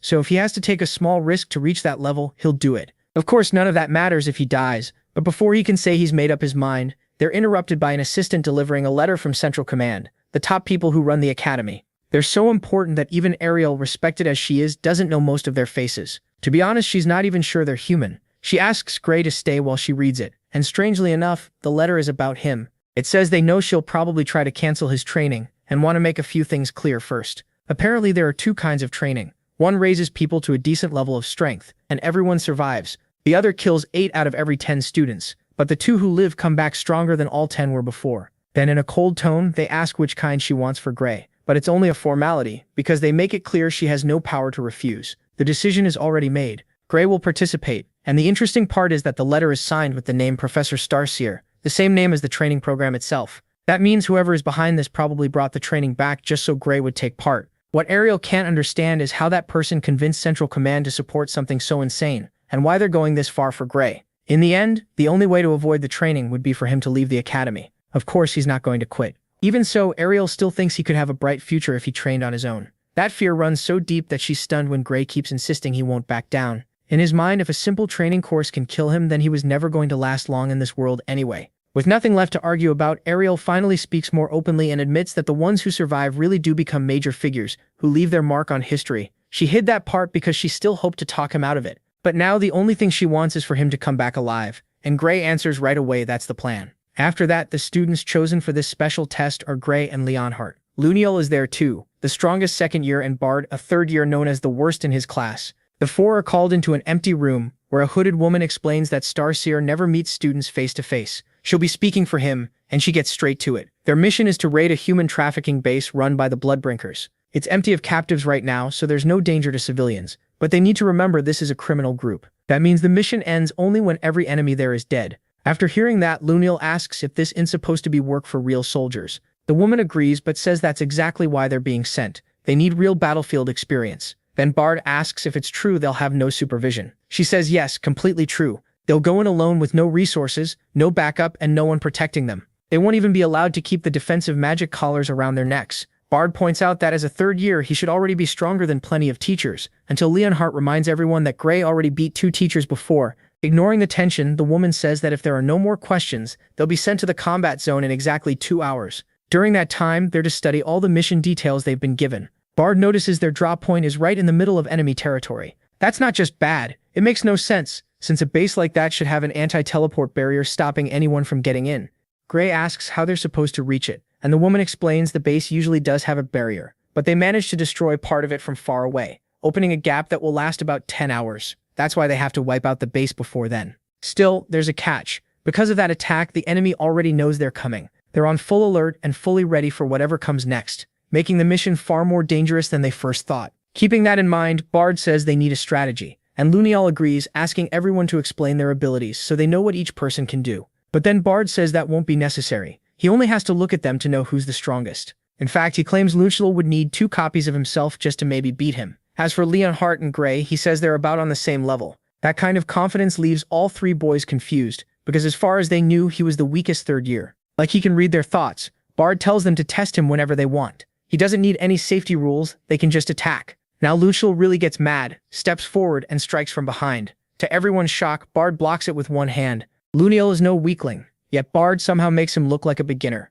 With just one swing of his sword, he sends him flying across the room. The woman watching from the side laughs, and Bard uses the moment to make one thing clear. The gap between a second year and a third year is huge. Gray still can't believe this guy is really supposed to be the weakest of his year. Then Bard quickly adds an important detail. Everything he said only applies to normal sword fighting with life force. If Gray uses his special ability, he'd probably turn him into mush with a single hit. Everyone knows that famous power very well, and while Bard is impressed by what Gray pulled off in the second-year tournament, he also knows the power comes with a side effect, so he tells Gray not to rely on it during this mission. Gray agrees, since if he uses it at full strength, he won't be able to keep fighting, so they decide he'll only use it if there's no other choice. With that settled, Bard starts laying out the plan. When only 30 minutes remain before teleportation, he explains that since they know the enemy positions, the best move is to split up. He tells each of them where to go based on their own fighting styles. He doesn't explain much beyond that, so Leonhardt asks why Gray is being sent to that section in particular, the area for special designation criminals. In other words, Bard is sending him to the most dangerous part of the entire base,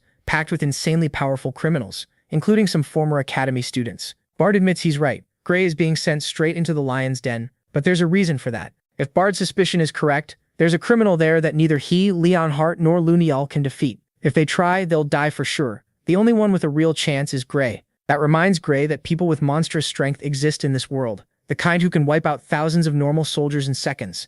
Most of them become heroes who fight for humanity, but when that power is used for crime, you get special designation criminals, monsters a student would normally have no chance against.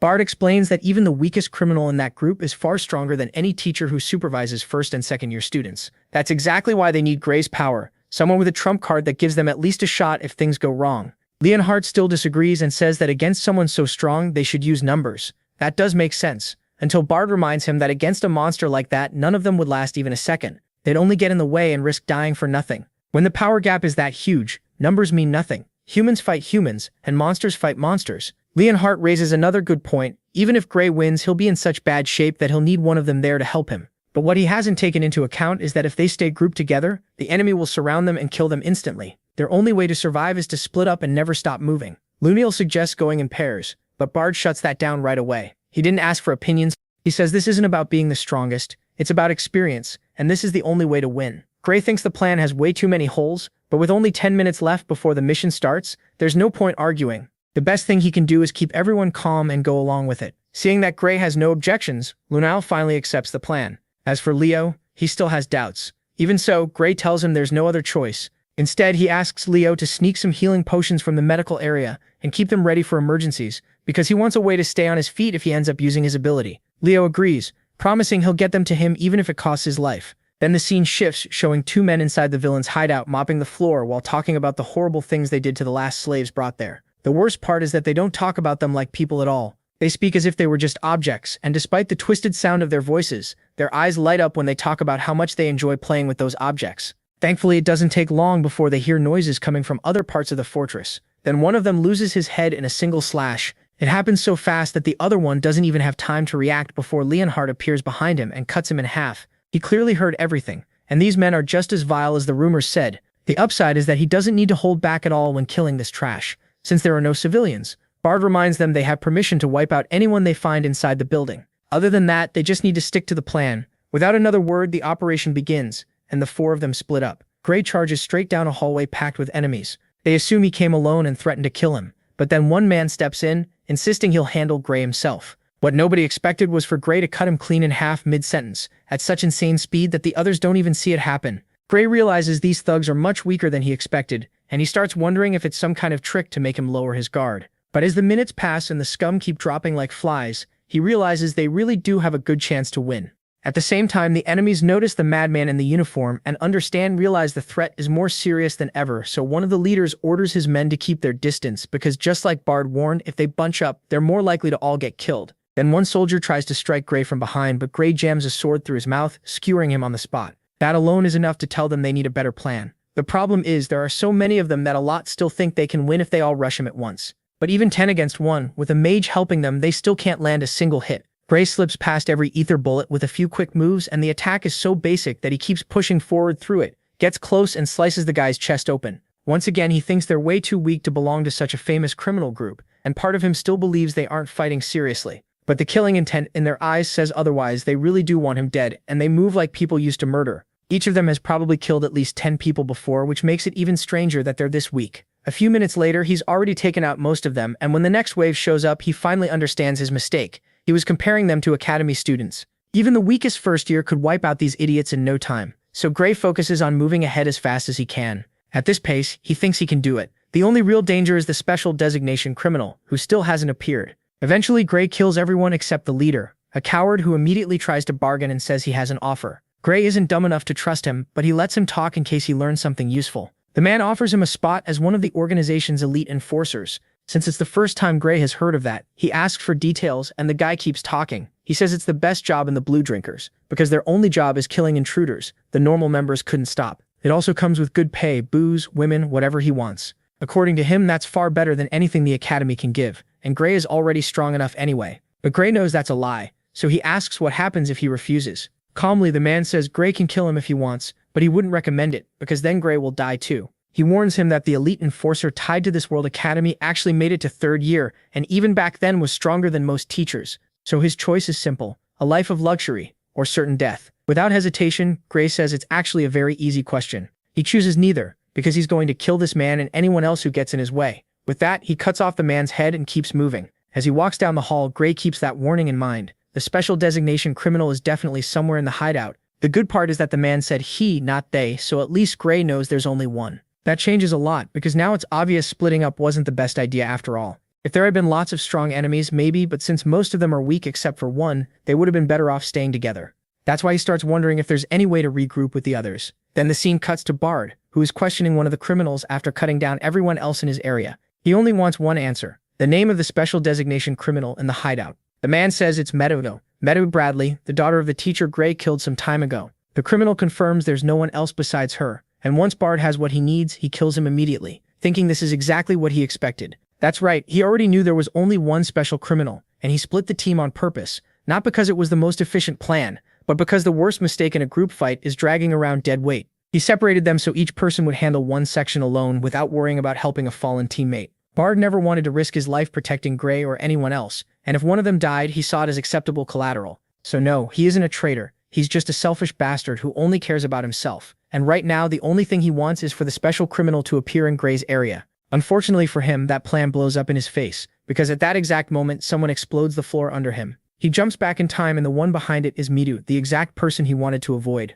Of course she notices he doesn't seem very surprised to see her. That means everyone who knows she's here has to die. Bard quickly says he's already taken care of that. What he wants to know is why she's here, when all the map intel said she should be in the opposite sector. Midu tells him the maps were right, but they didn't account for the fact that she already expected a surprise attack, so she started moving around at random to ruin any enemy strategy. And the frustration on Bard's face proves it worked. She finds that hilarious. Bard does. Midu is a modified human created by Bradley himself, and she's said to be one of the strongest students in the magic course. So having him, the weakest student in the Grima class, face her feels like a cruel joke. Sadly, Midu can tell the same thing. He isn't that strong, so she decides to end the fight at once and fires a wave of pure dark energy that almost swallows him whole. That word almost matters, because Bard stays calm and swings his sword, sending out a wave of life force that cancels the spell as if it were magic. That shocks Manu, because she's never seen Grima at a level that works almost like real magic. Bard doesn't waste the opening and charges her, trying to close the distance. But Manu still has more tricks. She pulls out some kind of potion, spreads it across the ground, and a dark magenta fog fills the whole room.